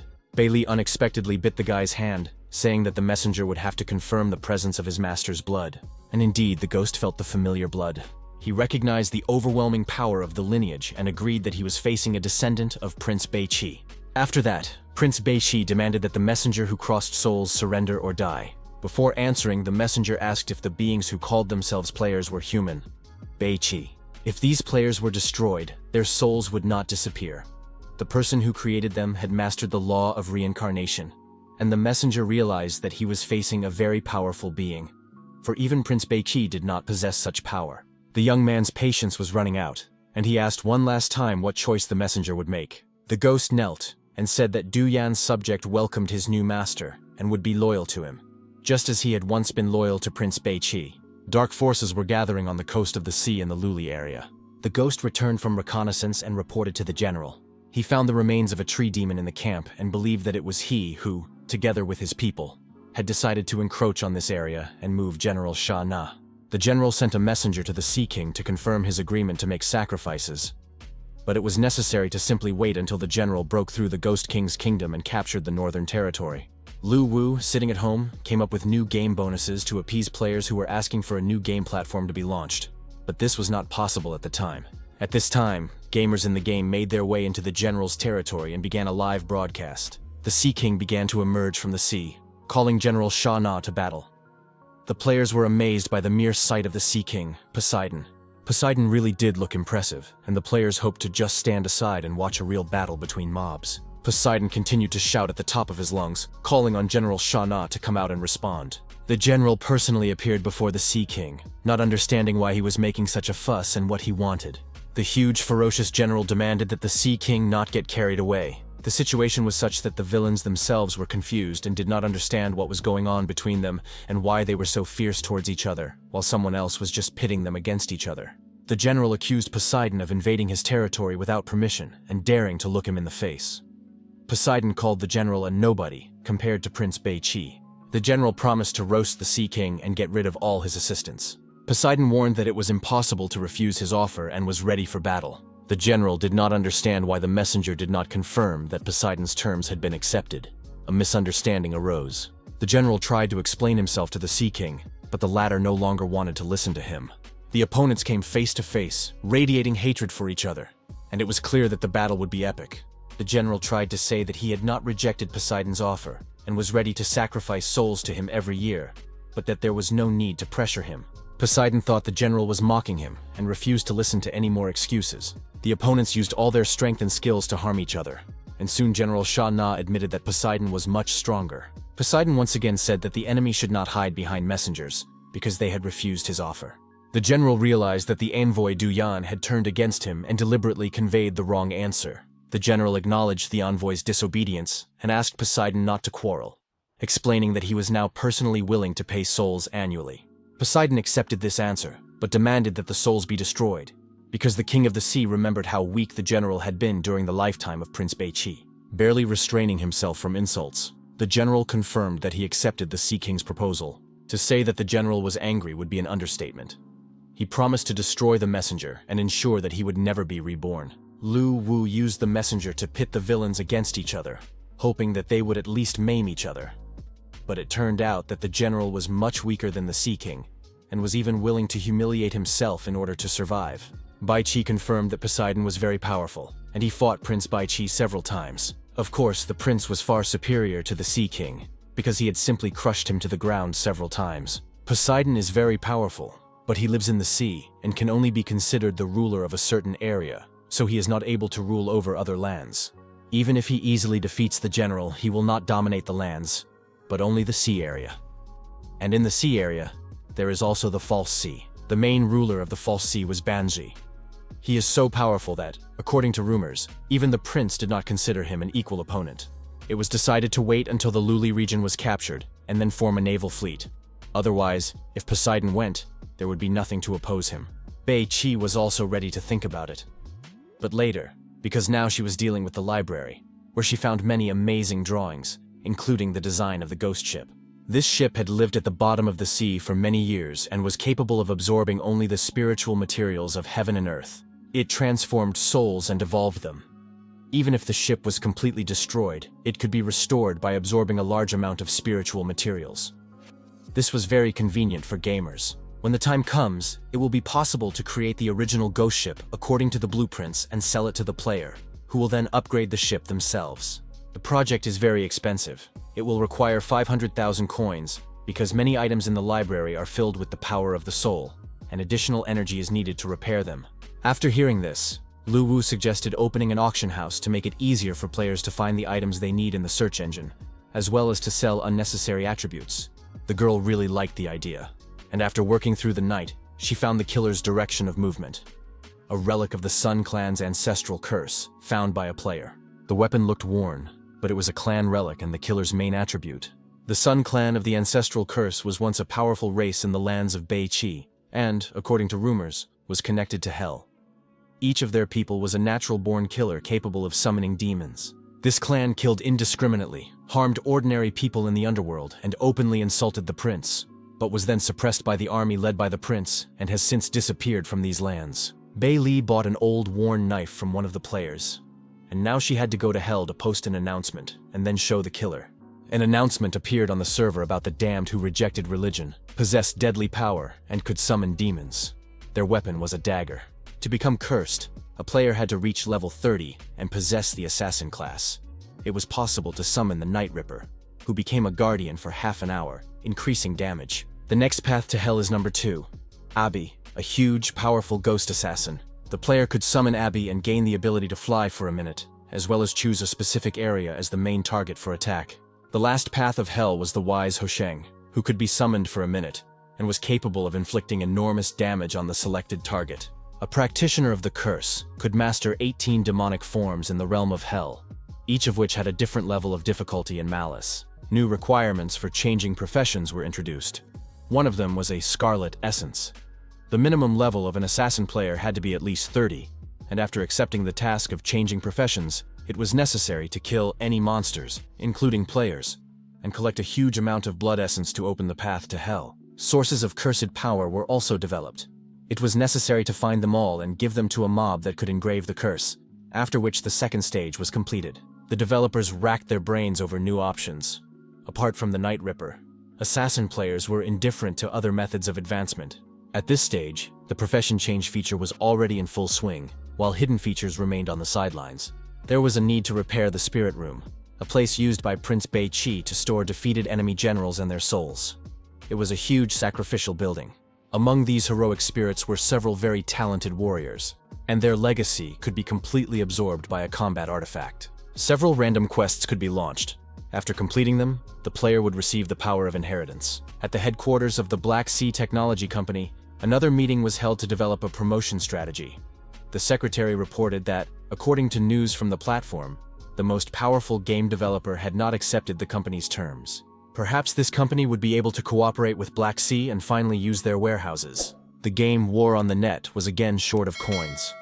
The opportunity to earn them was great, but consumption was also enormous. Therefore, many game features needed to be expanded, and there were still not enough coins. Suddenly, there was a phone call from Director Chen, who hoped that his virtual game warehouse could collaborate with the game. Director Chen confirmed that the promotion with his company was mutually beneficial, and that there would be no fee for its use. The company was ready to pre-install the game as built-in software, with no special download required. Lu Wu agreed to work under these conditions, realizing that the virtual game warehouse contributes to the stability and growth of players, and could be a good way to promote the game. At this time, one of the popular players fell into a pit, the difficult tomb of Bai Mei. The player fell in and turned on the broadcast. Bai Mei is a type of spirit beast unique to the land of Bei Qi. The name meant, a very desirable and noble creature. When the life of this creature comes to an end, it seeks a secluded place to leave its life legacy. A berserker named Sun Qi found himself in a desperate situation. There were only smooth walls around him, and he couldn't get out. He even tried to kill himself, but the green light penetrating through the walls healed his wounds every time. Lu Wu, using the nickname Super VIP, wrote to the player, telling him not to waste his strength and to follow his advice. The player decided to take advantage of the help, as he had already run out of ideas. Sun Tzu cut his arm with a sharp sword, and bright red blood gushed out in a powerful stream. While the wounds were healing, the player put his hand against the stone wall. His palm seemed to stick to it, and the wall began to suck out the blood. The player realized that he could finally die. Suddenly, the ghost of the deer appeared in the grave where the player had fallen and saturated him with life energy. His health points rose again. A notification informed him that the player Sun Tzu had received a new specialization, Bai Mei. It was very impressive, and everyone envied him. Replays of his livestream made it to the top. In addition, Sun Tzu received the spiritual specialization of the beast Bai Mei. It looked quite funny, but had high professional characteristics, and its blood could heal. Changing professions in this way depended entirely on luck. Other players who wanted to change careers in a similar way could inherit it, but the probability was low. As a low-level player with no skills or money, He could only rely on fighting monsters to slowly improve his equipment. Now, everything was different. With this hidden profession, he could take his place among the high-class players, but soon fell into the trap set by the unlucky hunters. They thought they had caught a corpse wolf, and that would be the end of their troubles. Even when they realized that it was not a large wolf, but a dog, they still decided to tie it up. The dog continued to bark, trying to show that he was a player, but the bandits wanted him to be scared like a real cowardly animal. Bailey adjusted the game settings to instill fear in the animal. It worked perfectly. The dog began to bark with renewed vigor, realizing the danger. Manager Alice received information about the game War on the Net and its developer Lu Wu. The girl clearly understood what needed to be done. She was informed that the individual who refused to cooperate at the last press conference had signed a contract with the Black Sea Company. It was necessary to immediately block the game War on the Net on the gaming website, as well as in the country, and threaten other players with consequences if they refused to cooperate. In the Abode of the Dead, the developers discussed the fate of the player who had received Bai Mei and become a puppy.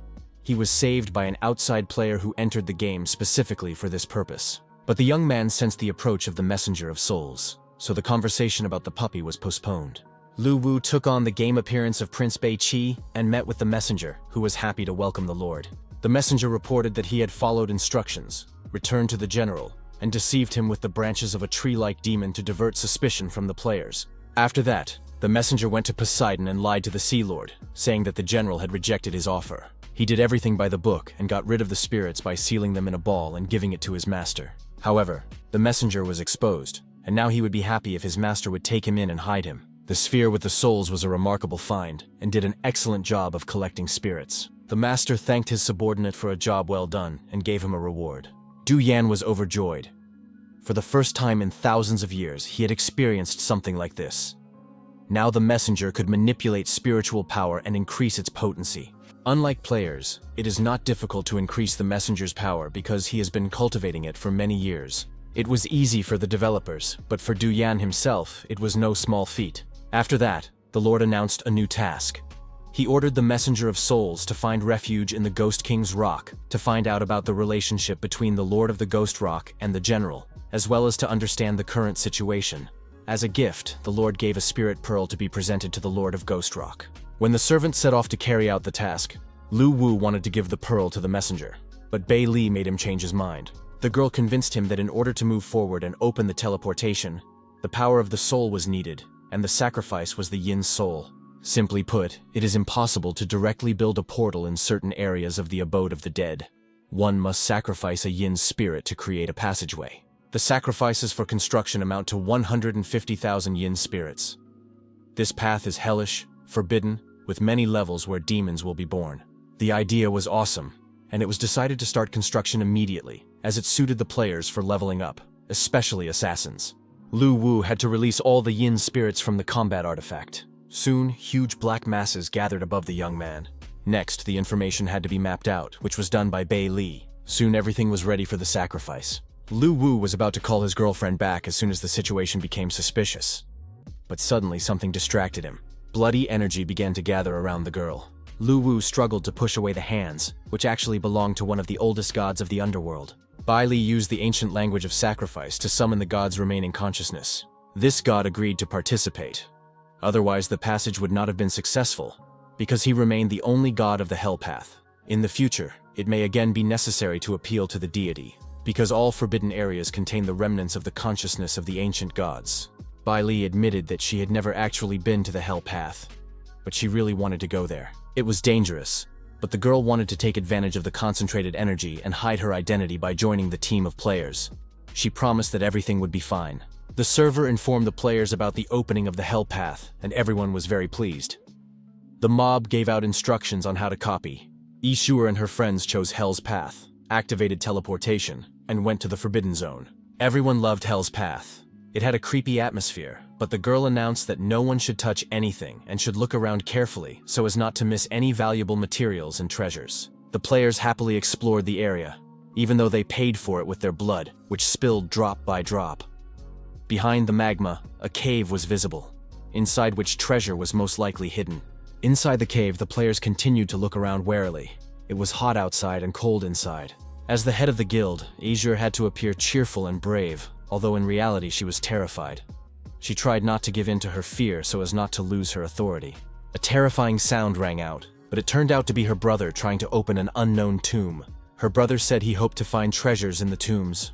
Soon, the whole group was busy breaking and destroying sarcophagi, but they found nothing. Everyone was exhausted and worn out. Bai Li, who had sneaked in with the players, decided to make a hinged lid and planned other changes. She got so carried away that she didn't notice the whole group had left. The players realized that it was impossible to get the treasure, and all they could do was remember the location and wait until they had enough strength to open the coffin. At that moment, one of the female players reported that she had found 3 stone altars. However, they were as solid as sarcophagi. One of the players suggested that the jug contained old wine, as was the case in his grandmother's village. At worst, it could contain the remains of ancestors. Zhuer ordered everyone to leave and wait until they had regained their strength, spending their time exploring other places so they could return here later. Bai Li knew that this was her chance, and while the players were gone, she could quietly open the stone altars. A few minutes later, Xuer's group found something interesting. The players saw other gamers, one of whom had a huge dragon egg, red and scaly. It became clear that they would have to deal with the first boss on this level, who would want to take the egg. The players ran as fast as they could, but the enraged dragon, burning everything with hellish flames, pursued them closely. The Guardian Angels Guild realized that they couldn't defeat the boss at this stage and rushed into the cave to hide. Unfortunately, the unfamiliar players with the dragon egg also rushed into the cave, and the dragon, unable to advance deeper, got stuck in the doorway. Zhuer decided to take action. She held a knife to the player's throat and demanded that he give her the dragon egg. The young man said that it was useless, since dragon eggs cannot be taken into personal space.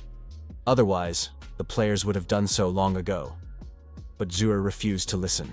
She believed that the guy had gotten them into trouble by running up with the egg, so she stabbed him with a knife and began to examine the egg herself. The fire dragon was still outside, waiting to come out. In any case, death awaited them. But then the egg cracked, and a cute smiling little dragon flew out of it. It became Yeshuer's personal pet. It was very cute and unusual, but the little dragon looked weak, and its cultivation seemed troublesome and time-consuming.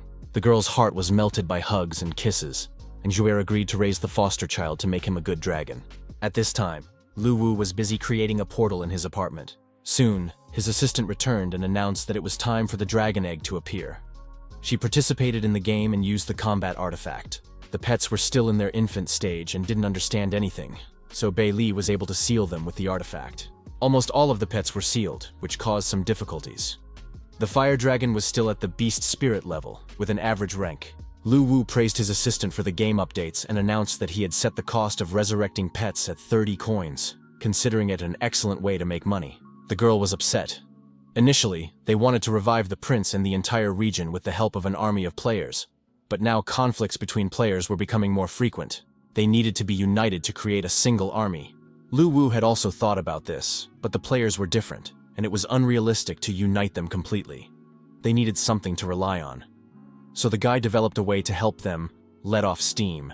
The idea was to build a huge battlefield where all guilds could register to compete for guild power. The goal of the battle would be to capture the flag. A flag would be placed in the center of each city, and any guild controlling the city could convert the empty flag to their own.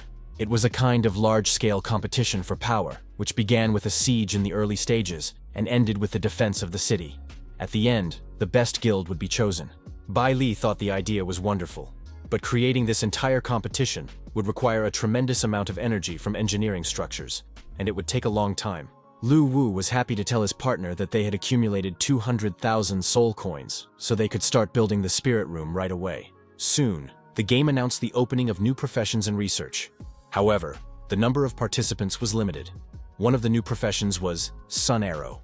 The spirit room was full of different heroes, and Lu Wu wanted to choose someone else, but Bai Li insisted on the archer, who was a courtier of Prince Bai Qi. The Sun Archer was once #1 at the prince's throne. His archery skills were the best in the whole country, and his strength almost reached that of the Ghost King. However, in the battle to destroy the clans, an order was given to attack Archer and kill him. The death of the Sun Archer greatly saddened the prince, and he became helpless. Later, the prince placed the archer's spirit in the spirit room, so that future generations would honor his heroic spirit. To use the greatest power, the player must master the essence. But since war in the net is the real world, archery was not available to everyone. Lu Wu used a combat artifact to build a training ground, begin trials, and select the 10 best players worthy of inheriting the heroic spirit. The next day, targets were set up on the training ground, and the number of applicants exceeded 25,000. In the first round, they had to shoot from a distance of 50 meters. Ye Cheng was one of the applicants. In the second round, the results were also almost perfect. The results of the third day amazed everyone. The hits were among the best. The young man took first place and realized that he was a true genius, although he had not realized it before.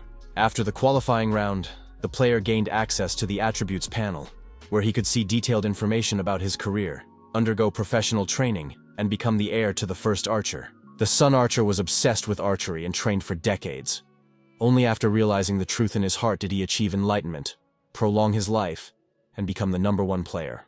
In addition to his bow and arrows, the archer possessed eagle eyes. His visual abilities were highly developed, and he could adjust the focus of his pupils. Each shot consumed 1 sun breath, as well as additional energy, which was restored every 3 seconds. The archer possessed the ability of solar dispersion, which allowed him to release several arrows at once, as well as a sliding step to dodge attacks. The arrow of destruction combined the solar power of the entire body. After reaching a higher level, it was possible to move on to the second stage of this profession. Ye Cheng changed professions and gained 3 skills, but he was still worried when he thought about it. The player prepared to shoot the bow, because he had successfully passed the selection and believed in his genius. However, after shooting all his arrows, Ye Cheng did not even hit the target once. Hitting the target proved impossible. The player failed completely. He realized the seriousness of the problem, and on top of that, he had run out of arrows. After much thought, the young man realized that changing careers is serious work, and if you don't have talent, you won't succeed. Now Ye Cheng was ready to return to his previous profession. It was hot in the Luli area of the underworld. General Shah was tearing his hair out and couldn't calm down. The envoy Du Yan had dared to betray him and forced him to humiliate himself before Poseidon. At that moment, a servant appeared and reported that there were complications with the messenger's capture. The ghostly messenger of souls informed the general that Du Yan had taken refuge in the rock of the Lord of Ghosts, dedicating all the yin spirits to him. This news greatly surprised the general, especially the information about the yin spirits. Du Yan had escaped, taking all of the general's yin spirits with him. The general had recently promised Poseidon that he would pay them, so the situation was dire. Poseidon and the Lord of the Ghost Rock were much stronger than the general. The ghostly messenger of souls suggested that the general change sides, as it was unsafe to remain here, and later a detailed plan of action could be drawn up.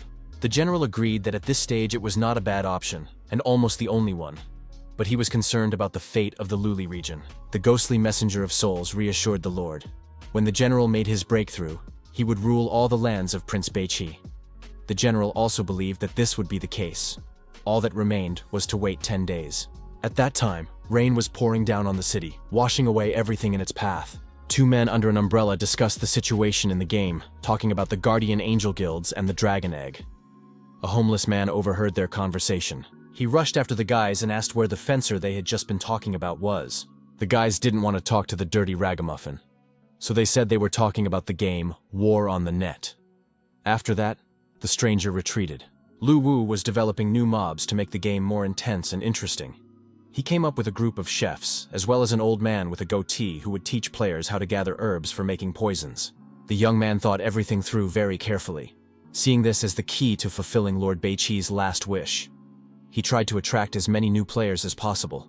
A phone call informed him that the game War on the Net had taken first place at the end of the month. Wu Goi reminded the young man that it was time to think about the soundtracks. He was ready to help solve all the difficulties associated with this. Lu Wu did not want to invest money in the process, but there was no other way. The music had to be recorded. It became clear that specialists would have to be hired, which would cost a lot of money. Bailey suggested setting up a fund on the forum to raise money for songs, as well as developing a costume change feature to attract fashionistas. The young man did not listen to her, as his attention was drawn to a strange duel in the game. A level 0 player challenged a level 26 berserker. It looked ridiculous and suicidal. The 0-level fencer continued to provoke the player, who refused to play with such a weak opponent. Finally, he managed to provoke his opponent, who accepted the challenge. The battle began. What should have ended in 2 seconds turned into a worthy battle. The players were evenly matched, striking blows and dodging hits. A player named Mu couldn't understand how this was possible. This weak fencer had just managed to land a dozen blows on him, while the other guy hadn't touched him once. The player realized that he was still alive thanks to his high level of skill and equipment. Initially, He had planned to spare his opponent and not use his skills, but now he decided to fight with all his might. The player activated his slanted edge and rushed at the fencer, hoping to kill him with this blow. The guys clashed in battle. At that moment, there was some kind of disturbance in the spirit room where the inheritance was kept. A few seconds later, the fencer received a notification that he had killed a player named Mu Junge, who had described his opponent as an ordinary and boring fighter. Soon, a congratulatory announcement appeared in the game that a player named Ao Jiang had grasped the heart of the sword and received the secret skill of 10 magic swords. This skill made it possible to compensate for a lack of talent with a sword that could be supplemented from 1 to 10. The developers watched with surprise as the zero-level fencer came to challenge the next lucky player. Bei Li knew that this player had inherited a heroic spirit, and she could use the connection between the heroic spirit and the combat artifact to see what was happening. On the border of the Dragon Kingdom, the battle was already coming to an end, and it was clear that one of the opponents was losing. The stranger said that a long time ago, in a duel with his father, he accidentally killed him. The player agreed that it was his fault, and now he understood the desire for revenge. However, the player's sword skills were still too poor, and even if he trained for many years, he would still be weak. The player said that he did not need talent for revenge, practiced fencing, and even abandoned his family because of it. Therefore, he would now kill his opponent. The player believed that his sword skills were still unstable and that if the battle continued, it would be the end of his life. Although the player was blinded by the sword, he had already fallen into madness. However, there was still time to reconsider. In the end, this battle ended with the death of his stubborn opponent. The young man looked into the past and realized that this man had a serious past. But now he was just a zero-level player with no special skills, so it was unclear how he had dealt with the berserker. The only assumption that could explain this was that this man had actually practiced. And since the underground world really existed, it turned out that his skills were sufficient. This information struck the young man, and he wondered why he had never seen cultivators before. Due to the era of decline, cultivators still exist, but they are very rare, and it is possible to live a lifetime without ever encountering them. Now they have appeared because of Prince Beiqi's life energy artifact. Lu Wu was glad that there weren't actually that many cultivators, because he didn't want to become their target. The girl reassured him and said that it was not a bad thing for them that cultivators were becoming players, because those who became players would never be enemies to Lu Wu. The soul of a player is already marked with the sign of a combat artifact, and if they betray him, the young man will be able to return their souls to the artifact to be erased. This was a very important point in the prince's plan, which he followed when creating the artifact to form an army of the undead, because he wanted to make sure that no one would dare betray him. It turned out that if the young man was successful, he could become practically the ruler of the world. Luvo unexpectedly asked his assistant about her past and whether she had participated in the development of the artifact, thereby gaining the complete trust of Prince Beiqi. The girl did not want to lie, but she did not want to tell the truth either. The young man sensed this and did not press her. This touched Bailey deeply, because no one had ever been so sensitive and gentle with her before. She promised that she would tell the young man the whole truth, and that her fate was now completely tied to him, even if the whole world turned against them. A collection of themed songs for the game was created. Lu Wu offered a prize of 1 million for the creation of a collection of themed songs, but he was sure that players would prefer 3,000 coins, so he was able to kill 2 birds with 1 stone, get the collection of themed songs, and increase the value of soul coins. In the comments, users really hoped to receive soul coins in case of success.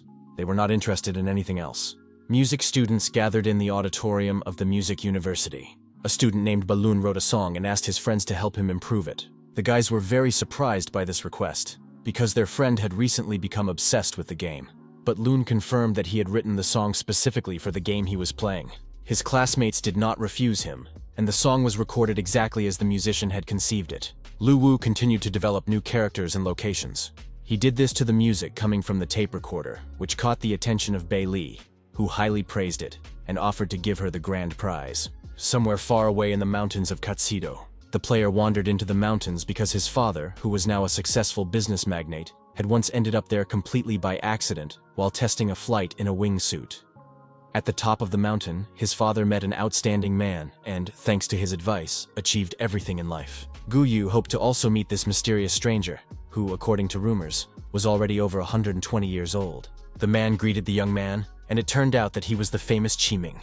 Of course, it was hard to believe that this man was over 100 years old. Qiming said that the sudden appearance of the young man's father many years ago had saved his life. Qiming said then that he would help twice, once when he made the man noble and rich, and the second time now to his son. Gu Yu said that his father considered him untalented, and that he only played games, and that he had come here so that the master could help him discover the truth. The master immediately noted that the young man's character was different from his father's, and that if he inherited the family business, he would surely lose it. The master promised to use the 5 ghosts luck technique to pray for the young man and increase his wealth. Under the protection of the 5 ghosts, the young man's financial luck would flourish, and now the master decided to fulfill this wish so that there would be no more worries in his heart. Suddenly, huge powerful energy flows rushed in, and the master summoned all the energy. The young man realized that his father wasn't just telling stories to trick him. He was truly a master who knew how to use supernatural powers. Qiming summoned the 5 ghosts of fortune. A huge dragon from the first level of the game appeared before the young man. He was terrified, realizing that he was facing spirits from the game.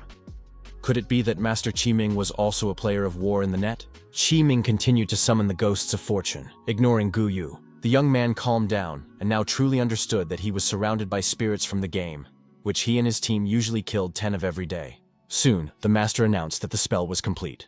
After that, he said that his fate with the Gu family was complete, and that he would do nothing more for them when they next met. The young man was curious to know where the master had hidden the virtual projection equipment. The young man was sure that the master was trying to trick him by summoning spirits from the game, because the young Gu was having a great time playing it. Qiming sincerely did not understand what he was talking about, but the young man insisted that the master was pretending, and was himself an ordinary player of War in the Net. Qiming was shocked. In fact, he was the descendant of Devil's Luck, and the young man was just a mortal. The young man continued to talk incessantly about the game and the forum. He said that he went by the nickname Lone Invincible, and collected spirit coins every day. The master asked again, "What kind of game is this?" The young man's patience was running out. He was tired of repeating the same thing over and over. Gu Yu announced that their relationship was over, and that he needed to return to report to his father, while the master should continue to pretend. Left alone, Qiming thought about how he had hoped to go into seclusion for meditation after fulfilling the Gu family's second request, but now his state of mind had become unstable. At that moment, the head of the Gu family was playing when his secretary brought him the phone and said that his grandfather was calling. The call was from Qiming, who immediately began asking about the game War in the Network. The man replied to his grandfather that he had checked the name. It was a normal virtual game, but it felt very realistic. Something incredible happened. The grandfather, who had left the secular world, contacted the man himself, soon appeared at his place, and asked him to prepare a copy of the game. A long time ago, the man's grandfather left this world, and everyone thought he had died. But then he reappeared when his father was already old and his grandfather was still young, which shocked everyone. Only then did everyone realize that the grandfather had indeed become a hermit, and it was with his help that the man was able to build a large business. He had lived in seclusion all these years, and now he was ready to return for the sake of some game. Nonsense. A few days passed, and Bailey's attention was drawn to a cultivator who had recently registered in the game. Lu Wu was worried. People who could travel between the underground world and the real world should not meet with players, otherwise the truth would be revealed. But the girl believed that only immortal beings could travel between the real world and the underworld. In real life, this is practically impossible. Immortal souls are long gone and will never return.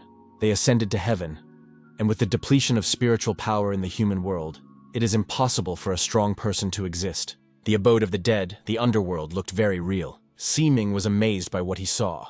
The game was created in the image of the real underworld. He studied the pavilion for improvement, where there were the skills of magicians, ghost mountains, and a dark strongman from an illustrated reference book. Before putting on the VR helmet, Qiming could not understand what kind of power was capable of creating this entire world. Master Qiming decided to try the game himself and immerse himself in it completely. He instructed his son to check on the owner behind War in the Net. Qiming wanted to know the truth about him.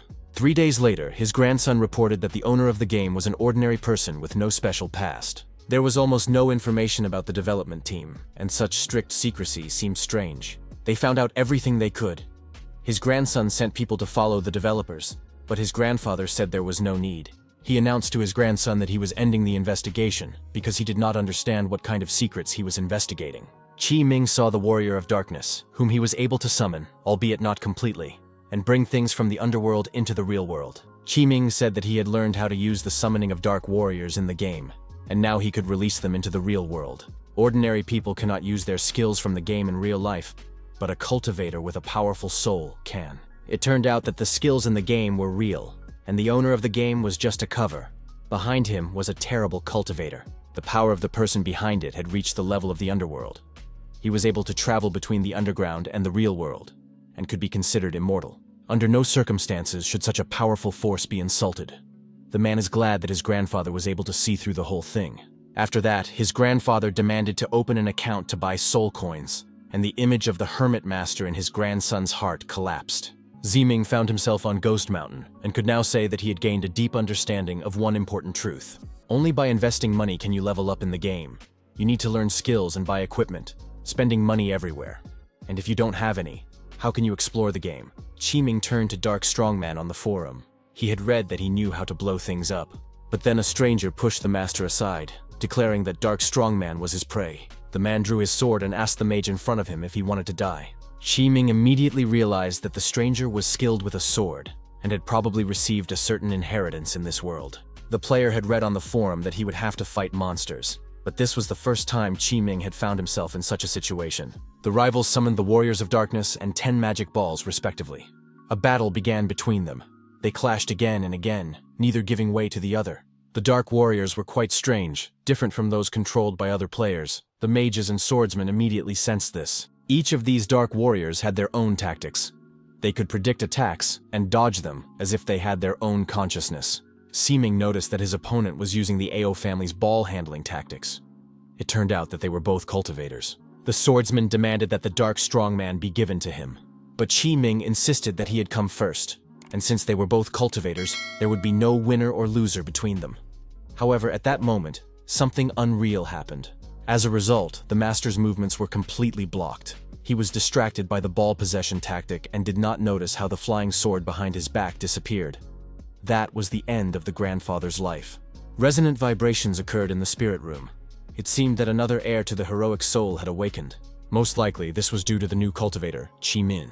The awakened heir to the heroic soul remained unknown to everyone.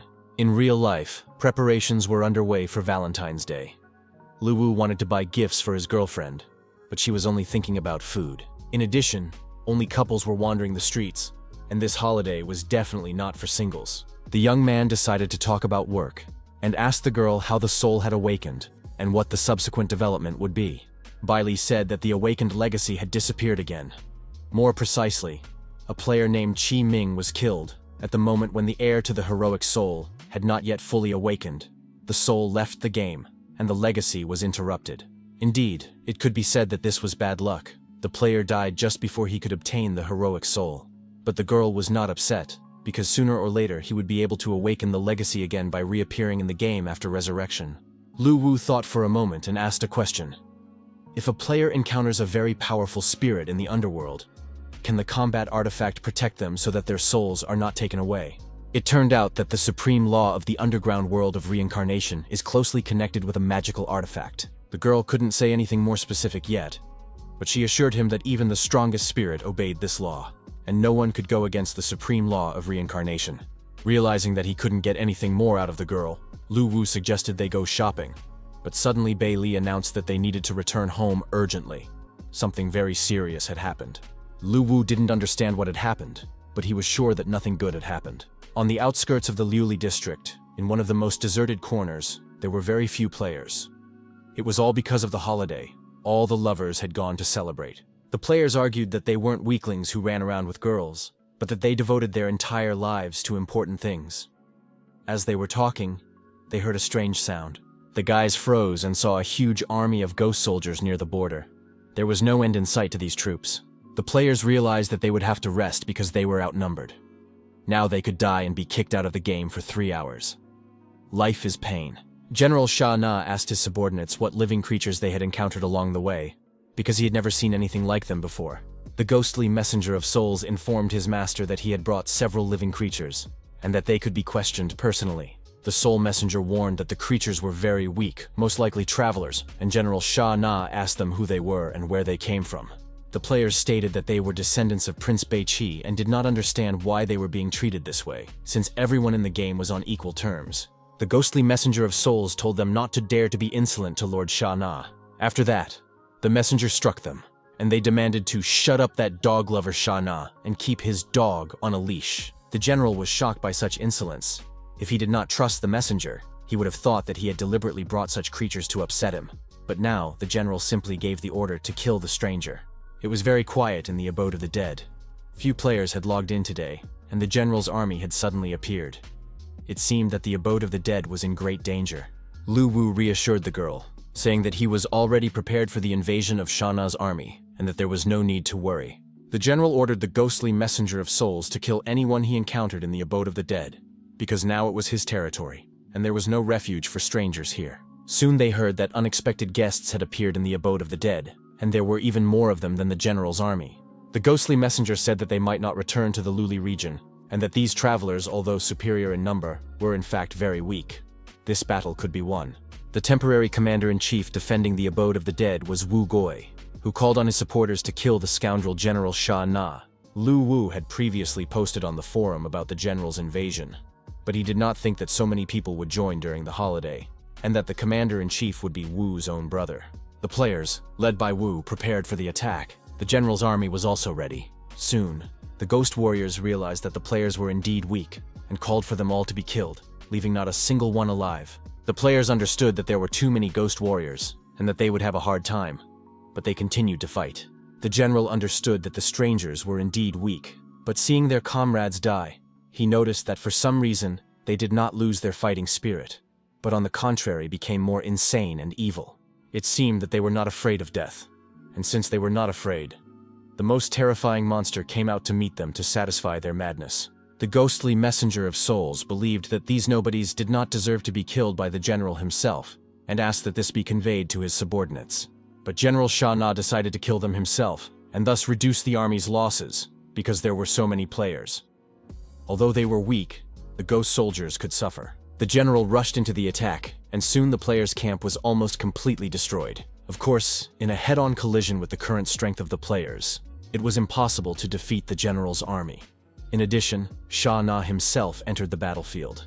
It seemed that everything related to the abode of the dead would be lost. However, it turned out that Lu Wu had a plan, and if everything went as he intended, reinforcements would arrive soon. After that, requests poured in from powerful players asking for permission to join the battle, and the young man allowed anyone who wanted to join.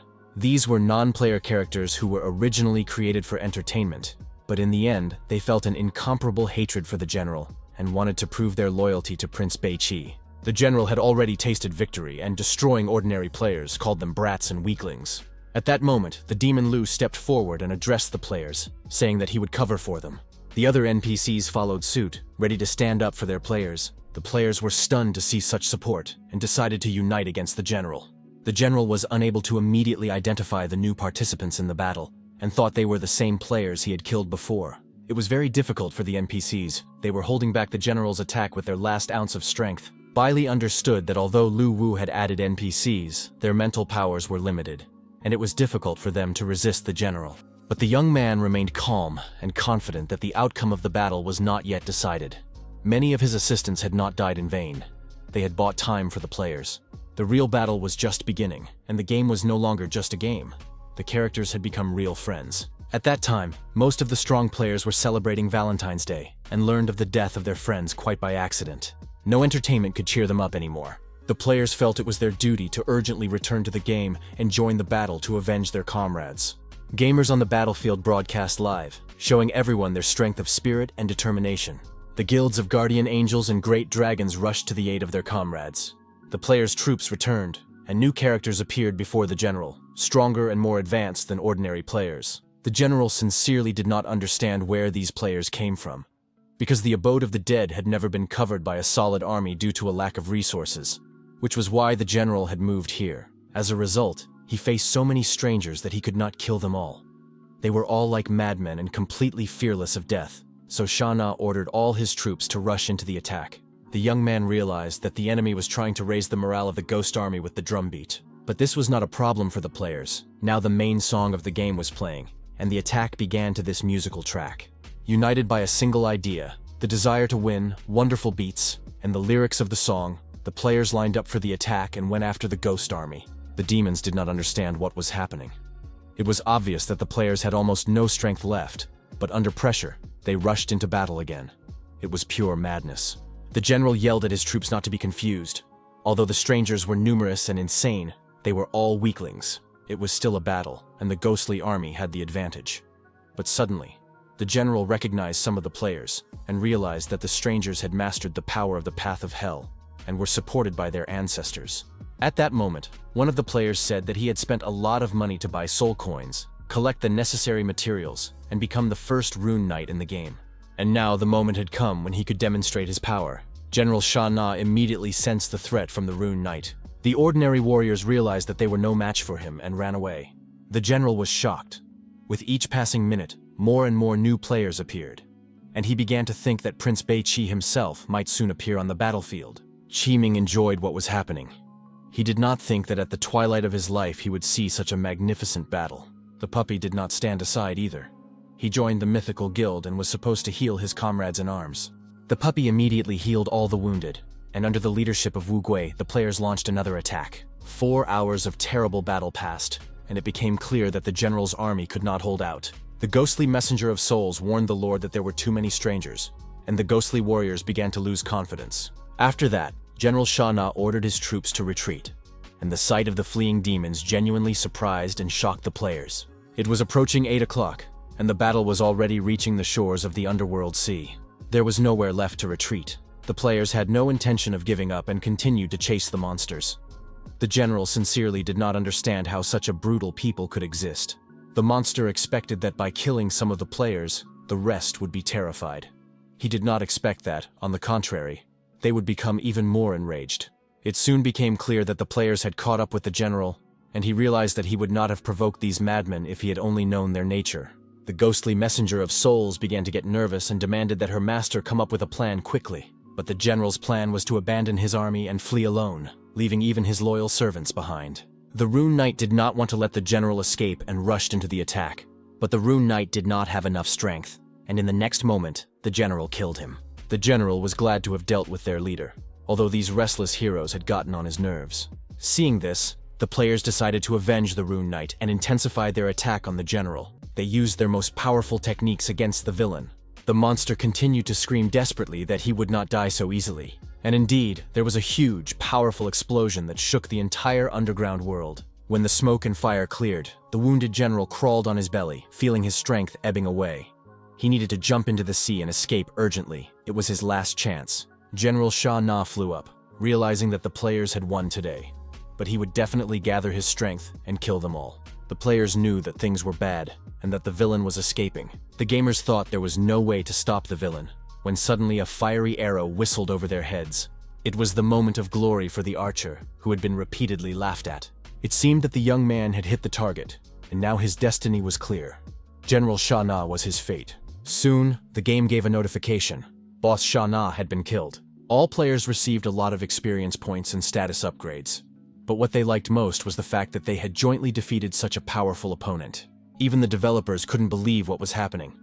Now they felt it was necessary to reward the players according to their merits. The battle that Beiqi's army fought against the general and destroyed him was already recorded in the history books. Years passed, and once again the army defeated the Ghost Warriors and General Sha Na. Some time passed, and Lu Wu stood alone on the shore while the other players celebrated their victory. They gathered in the abode of the dead, took out their treats, and celebrated. The players themselves built a grave for the NPCs who died in battle. The young man decided not to revive the non-player characters, leaving them in the player's memory as heroes who gave their lives. In any case, the NPCs' deaths were not in vain. They opened the way for the players to conquer more distant and vast lands. Now that the players had reached the shores of the Ghost Sea, it became clear that special goods needed to be created for them. A ghost battleship was created for alliances and guilds, as well as a ghost ship for personal use. These ships could be cultivated and took the form of monsters, which added speed, or they could take the form of a tyrant and have increased hull strength. In addition, new sea treasures were developed, such as the mysterious fruit, gifted by the sea. By swallowing it, one could receive the blessing of the sea. There was also a green-blue tree, one of the best spiritual items for developing a ghost ship, and the spirit fish of the sea. Swallowing it would grant bonuses inherent to the fish class. A wonderful underwater palace and various sea relics were also created. Of course, there were also sea disasters that had to be avoided while sailing. We also added weapon crafters, skill instructors, experienced sailors, and other NPCs. All these updates were enthusiastically received by players and received a lot of positive feedback. The next stage in the game's development was the filming of commercials. A disaster-level ghost battleship was already sailing in the seas of the underworld. The photographer managed to capture it against the backdrop of screaming mermaids and a huge number of fish. Under the protection of the sea, this ship engaged in battle with a giant octopus and withstood the blow. Lu Wu transformed and changed his costume, studying the surroundings with a telescope. One of the fish was completely consumed by energy and shimmered with blue light, thus manifesting the wrath of Moira. The filming of the commercial came to an end, and the young man realized that thanks to the destruction of the general's army, they had enough soul coins to design the ghost battleship. In addition to selling ships and battleships, Bei Li organized the sale of fishing items in the game store. She considered this useful for boosting the enthusiasm of fishing experts, as the spirit fish in the sea were a real treasure. The sea route for players had already been figured out, but the Devil of the Rocks in the Northern Territory was still a problem. It was necessary to map out a route through these territories. Bei Li watched the live broadcast from the shore, where one of the players was teaching the others how to build a ship without money. This was not a good thing. If the players learned how to build ships themselves, the company would go bankrupt. Therefore, Lu Wu decided to take a look at everything himself. And so it was. Live on air, one of the players built a boat and planned to set sail in it. At first glance, it seemed that this contraption would fall apart at any moment. However, 2 players went out to sea, and so far, everything was calm. But Lu Wu knew that there were many dangers in the sea on all sides, and the fruit could easily capsize. If that happened, the other players would realize how important it was to buy a ghost ship. The fishing was in full swing, and one player felt that he had caught something very large. After 5 hours of fishing, he was still struggling with the fish and couldn't pull it out. And just as Lu Wu was about to return to the real world, he heard the player shout. The fish was caught. It turned out to be a spirit fish called Hawthorn. After accepting it, he could increase its special properties, and it was also worth a lot of money if sold. The player pulled the fish out with satisfaction, without feeling irritated or tired. But then the fisherman felt that the sea had become completely calm, as if it had fallen silent. In the next moment, the huge lord of the Sea of Illusions named Tao Wu swallowed the fisherman along with the raft. It was unreal, even for the developers. They did not understand where the Lord of the Sea of Illusions had suddenly appeared from. Bei Li was sure that it was really a coincidence, because Tao Wu lives tens of thousands of meters underwater all year round. But by chance he suddenly rose to the surface and devoured the fishing players. The player was lucky. When he was swallowed by the monster, he managed to grab a very valuable item in its stomach, the bone of a magical dragon, and now planned to sell it. The latest news was being discussed in the northern mountainous regions. It turned out that the Luli region had been occupied by a new force, and General Sha Na had been killed, as reported by Commander-in-Chief Taishir. The Lord of Ghost Rock did not expect that the general would die not at the hands of Poseidon, but from some external force. The commander wondered whether to declare war on the abode of the dead, since the origin of these strangers was unknown. The Lord of the Rock decided not to provoke the newcomers with war for the time being, so that others would not take advantage of the situation. However, the Commander-in-Chief was concerned that the strangers might attack first. But the Lord of the Rock did not believe this was likely. Who would dare to fight his army of tree demons on his territory? His army was truly powerful and terrifying. It was well camouflaged and left its opponents no chance. The Commander-in-Chief, trembling with fear before his superiors, agreed that no one in the Northern Territories would dare to oppose him. The Lord of the Rock interrupted his subordinate's flattery and asked, "How are things going with the Forest Spirits clan?" His patience had run out. The Commander-in-Chief reported that the Forest Spirits were stubborn and refused to obey, so it had been decided to attack and destroy them. A few days passed, and sales of the new ships, a battleship and a small vessel, broke all records. The naval power of the Beiqi army was gradually taking shape. Lu Wu decided that it was time to announce the mission to go to sea to the players, and the game sent out a notification about a special New Year's event with prizes. A fishing tournament was announced. To register, players had to find a pilot who was waiting for everyone on the shore. For each fish caught, players received a certain number of points. And whoever caught a fish of the spirit of the ocean, Space's level, immediately received the title of champion. On the second day, a New Year's treasure hunt was planned in the abode of the dead, in the Liuli area. Obtaining a New Year's star guaranteed a blue title and increased the character's speed. On the third day, significant discounts on items in the store were promised. The first 2 events were really difficult, but the third day with discounts brought everyone positive emotions. The players came up with the idea of replenishing their accounts, but Lu Wu did not want to introduce this feature, suggesting instead that they simply kill monsters and spend soul coins. Bei Li noticed that something was happening in the underground world. Many clans began to head for the abode of the dead.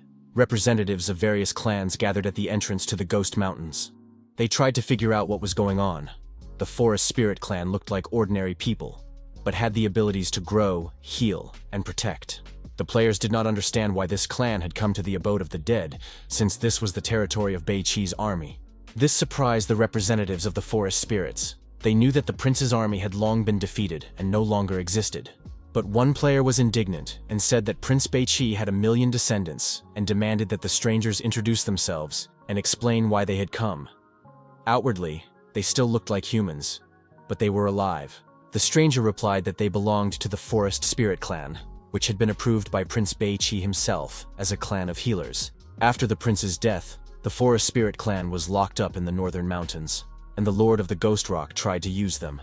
A few days ago, he decided to destroy the entire tribe.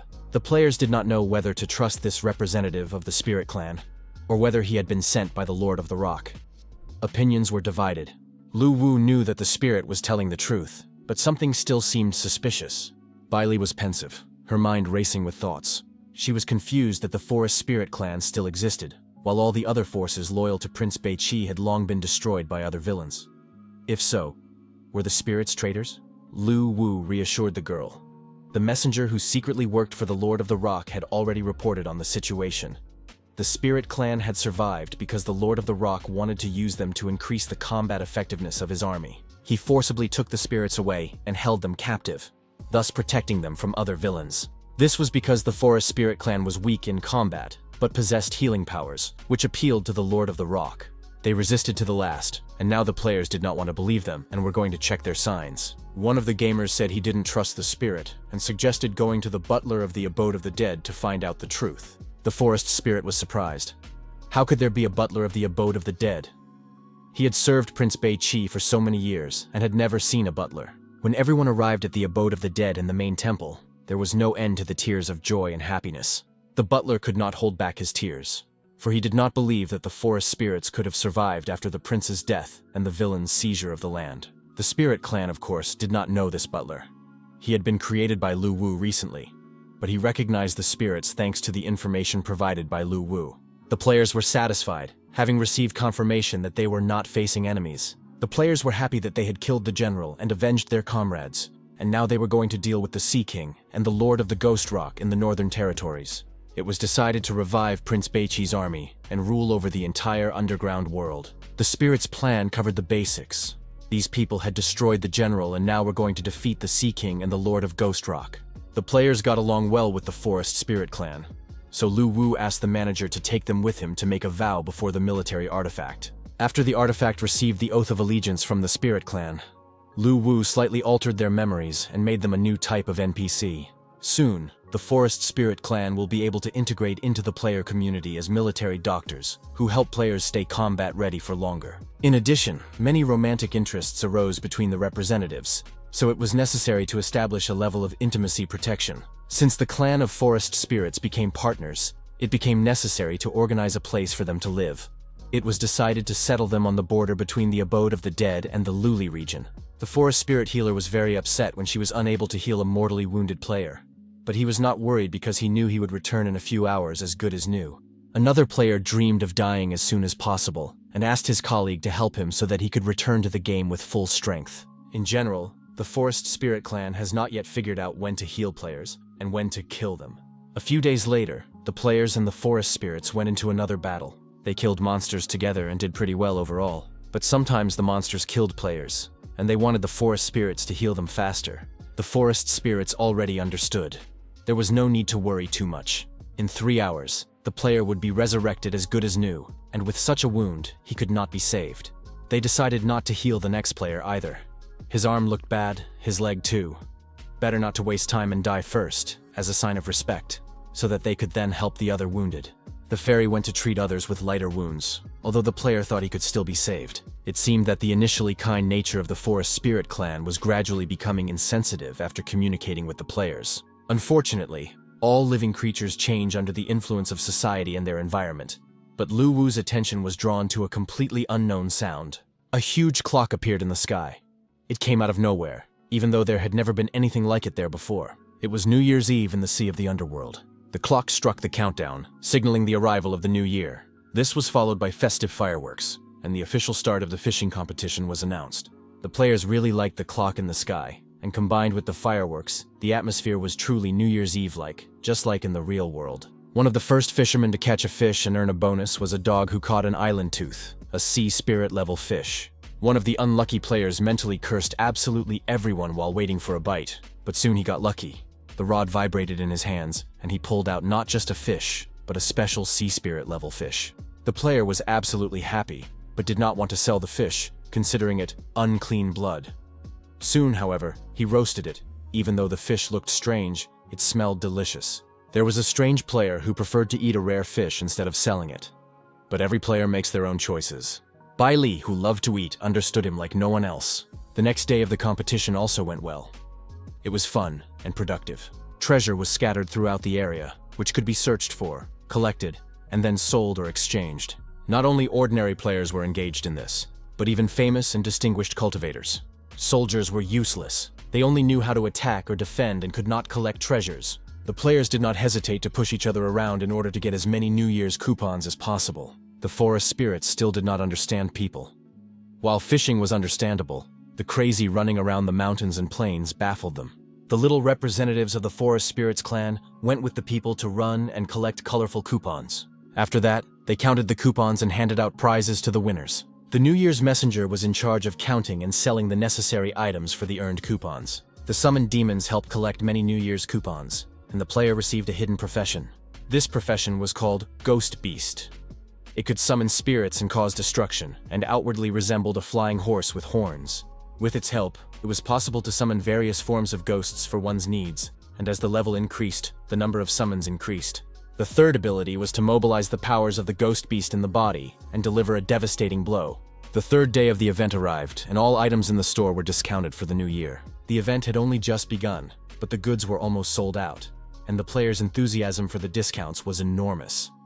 Lu Wu had spent the first 2 days creating them, and was now going to focus on making money. Taking advantage of the situation, Bai Li offered players a collection of new fashionable uniforms. While the bidding was going on, Bai Li noticed that a player had appeared on the Cliff of Despair. The developers immediately went to check it out and saw a couple, a Pestle and a player named Gu Yu. Posel smelled alcohol and told his partner about it. Soon they approached a strange wooden house. Perhaps some wise man lived there, and the player knocked on the door just in case. The door was opened by an ancient old man with a beard that reached halfway down his chest, wearing a hooded cloak. The old man did not want to talk to them and was about to close the door, when suddenly the dog announced in human language that he was hoping for an invitation to sit down. The old man was terrified. The dog was talking. He had never seen anything like it before. He had encountered many terrible creatures, but nothing like this. The dog was offended. He was not a scary monster, but just a player in this game. The old man realized that he would have to invite the unexpected guests in, because they were very persistent and had no intention of leaving. The strangers entered the house and prepared to spend time with the owner. The host offered them tea and buns, just so they would leave on time. But the young man wanted to get some new life advice, and learned that all grandfathers living alone on top of a mountain are very wise. However, at that moment, he was happily eating muffins and was completely satisfied with life. After tea, the hermit went to the far corner of the house and returned with a paper certificate. He read aloud the oath written on the certificate. It said that Prince Bei Qi swore that his descendants would always guard the Cliff of Despair, the source of evil, and obey the will of heaven. The document looked impressive, and the scribbles were understandable. But the players still didn't understand. If the grandfather was a descendant of the prince, then so were all of them. He couldn't get rid of the guy, so the hermit continued his story. It was a very long story. He talked for a long time, and the player was already getting frustrated because he hadn't heard anything useful for himself. But then the hermit asked if the guy knew who was standing in front of him. It turned out that he was a descendant of King Bei Qi and had proof of his identity, the prince's royal seal, created by the founder of the kingdom and symbolizing supreme power and glory. The old man said that his ancestor was the founder of the land and ruled Bei Qi for hundreds of thousands of years. The Cliff of Despair was the place where he was buried. All the demons inhabiting the abode of the dead were his subordinates, guarding his tomb. Among them is the strongest god, who carried out the prince's will after his death. The Cliff of Despair is just a horn on the head of this evil god. This information made the players' brains boil. The hermit did not know the exact reason why the evil god was sealed on the cliff. But even 10 ancestors combined would not be able to defeat him. Although he was sealed, the villain's mind was unstable, and evil thoughts often broke through. The ancestor had only fought a fraction of those thoughts. After hearing all this, the player still declared that he planned to continue climbing to the top of the mountain. Whoever climbs to the top will be struck by evil thoughts. Their body will be taken away, and they themselves will become a new vessel. The demons from the scroll were sent by the ancestors to prevent anyone from climbing the mountain. The hermit continued to warn the players for a long time. Do not climb, otherwise if God takes possession of their bodies, it will be a trifle. But if they become his clones, it will be a catastrophe for the whole earth. Of course, the players promised that they would not climb the mountain under any circumstances for the sake of the safety of the land of Beiqi. But as soon as they left the old man, they immediately rushed to climb up before it got dark. It was time to go online. Suddenly, one of the players felt his heart tremble, his body spin out of control, and all sorts of negative thoughts flood his mind. The gamer grabbed the dog and began shaking it, even though the dog was trying to bring his friend back to reality. The player came to his senses a little, apologized, and said he didn't understand what had happened. His whole body was enveloped by an unknown force, and bloody and murderous scenes instantly appeared in his mind. The sensation was so real that even though Guyu knew it was a game, he felt a constant fear. The dog assumed that everything the old man had said was true, and he also felt that someone was watching them. He suggested turning back, but the player said that the worst thing that could happen to them was to die a couple of times. But this was a game, so they had to go on and climb the mountain. At the top of the Cliff of Despair, it was very lonely and gloomy. The player decided not to hold back his emotions and immediately marked the territory. He considered it more of an instinctive reaction, although he was a little ashamed. The dog didn't understand how the pole lit up. Perhaps he was just lucky and caused a resonance with his presence. Suddenly, a blow to the muzzle knocked the dog off its feet, sending it flying quite a distance, as if the pillar had told it that it didn't like it. Guyu also decided to try it and turned to the pole. He opened his eyes and realized he should never have done that. Before him appeared a seething sea of blood, in which a newborn baby was rocking on the waves. Streams of blood penetrated the player's consciousness, instilling terror. It was the bloody lady who occupied all of the player's thoughts. Soon, the blood receded, and a newborn baby wrapped in swaddling clothes appeared. At birth, he was filled with an ominous power, and would most likely bring misfortune to the entire giant clan. The father did not want to abandon the child, but the nymph forbade it, and predicted disaster for the entire clan. The god's evil thoughts were strange, so the young man decided to use the artifact of war to enter the player's mind and understand what was happening. Bai Li finally admitted that there was no need to enter the player's mind. She already knew what had happened. The birth of the bloody child foreshadowed disaster, but the king of the giants did not want to kill him. The child grew up, but was incompatible with the rest of the family. The other giant children were already tall, but he was small and suffered from bullying among the tribe. But he was not sad, and lived well every day because he had loving parents who cared for him. The day came when zombies attacked the entire giant city, and war was about to break out. The drought demon gave the order to kill all the giants and capture the source of blood. The giants went into battle, and the bloody baby wanted to go too. But his father would not allow it, as he was the last representative of the clan and was to become the ruler of the entire clan. The drought demon demanded that the king of the giants give up the blood source, so that the death of the people would be less painful. But the king of the giants declared that no one would force him to surrender. He would fight. A huge boulder fell on the king of the giants' head, and he was destroyed. The drought demon demanded that the source of blood be given to him. The giants tried to resist, but the demon was so huge that even they seemed like babies compared to him. The drought demon destroyed everyone in its path. The bloody child wept with grief. He did not understand why he was born so short and could not follow his father into battle. The child did not understand why everyone went to defend him at the cost of their lives, because he had always been unloved. But his mother protected him with a dome and said that he was one of them, part of the tribe. And even if they had once looked down on him, it was not out of malice. The tribe of giants never yields to coercion from outsiders. The child suddenly realized that it was his fault that he had brought disaster upon the entire race of giants, and that he was too weak to fight. But then the demon of drought turned to the child and said he was surprised that the source of blood had feelings. The demon informed the child that being weak was his original sin, and now he would become a bloody snack that would help the demon move forward. The child did not want to accept such a fate, and did not want to live in a world where he would be the only survivor. Therefore, the baby decided to destroy the whole world.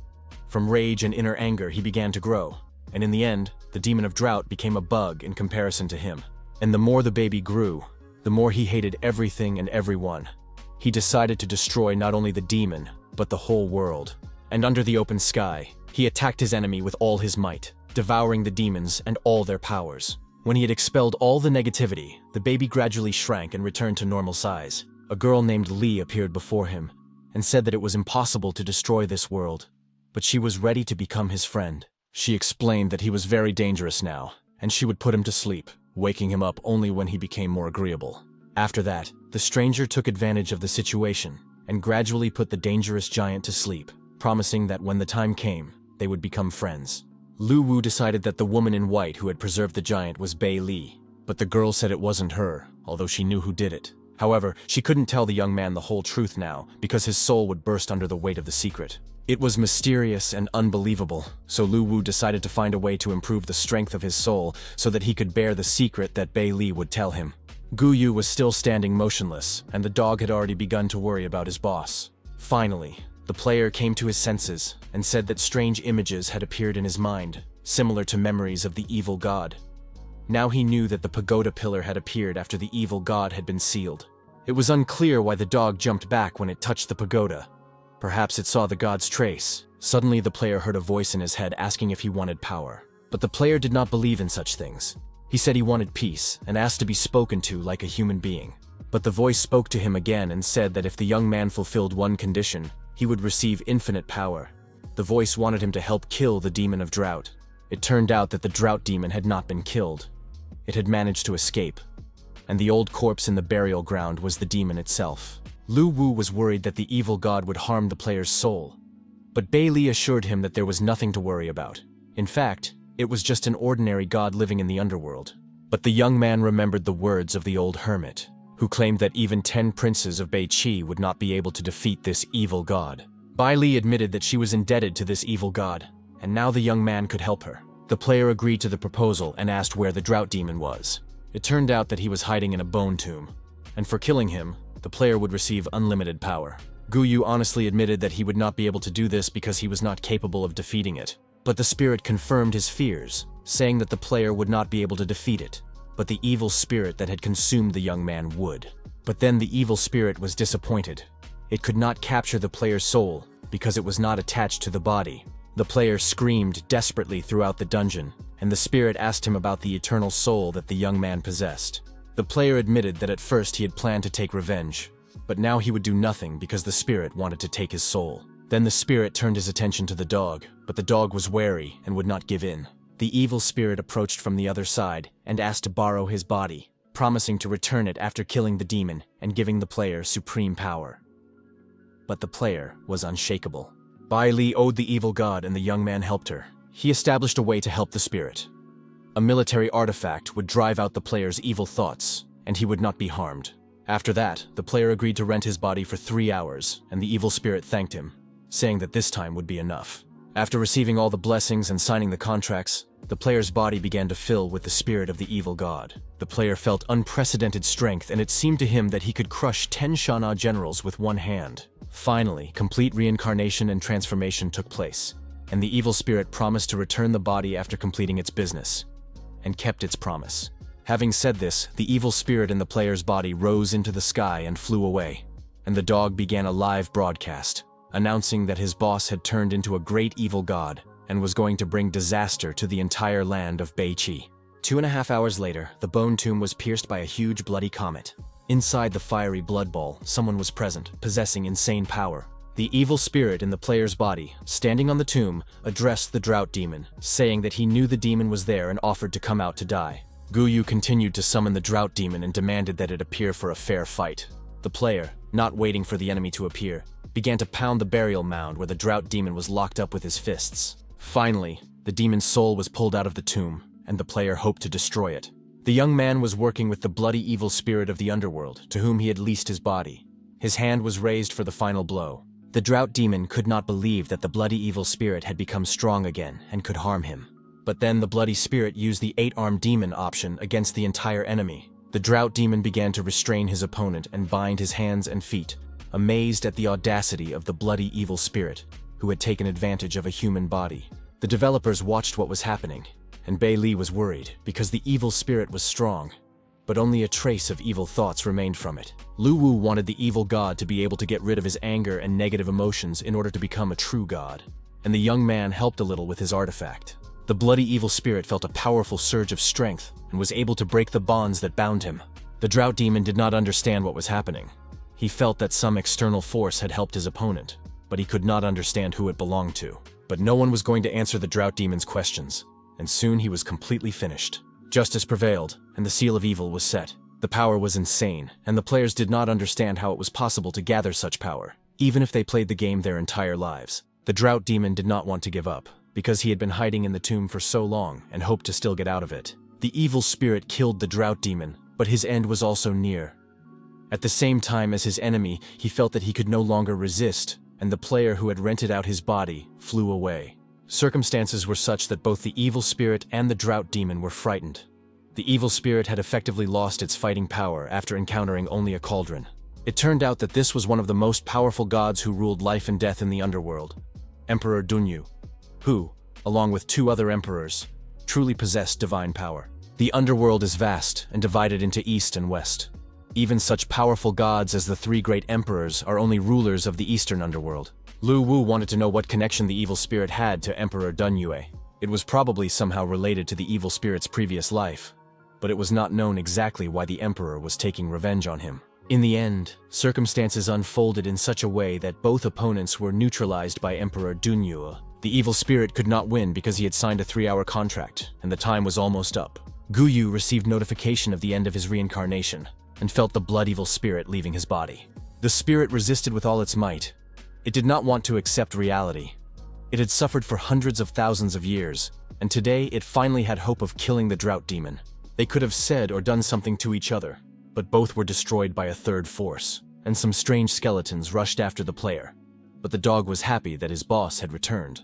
Deep underground, on the cliff of despair, the evil god had to restrain his power. The old hermit, placing his hand on the rock, said that the chains binding the evil spirit were connected to the pagoda at the top of the mountain, and the evil spirit would never be able to break free from them. The spirit could not calm down, for he had finally waited for his chance and had almost accomplished his revenge. It was unknown how many thousands of years he would have to wait for the next time.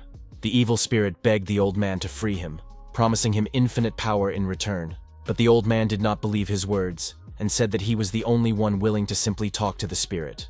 Then the bloody evil spirit asked the old man to bring the young man here, the player whose body he had recently used. The spirit swore that he would no longer take over a human body, but he had to fulfill his promise. The old man began to transform, and the bloody evil spirit realized that the hermit would help him.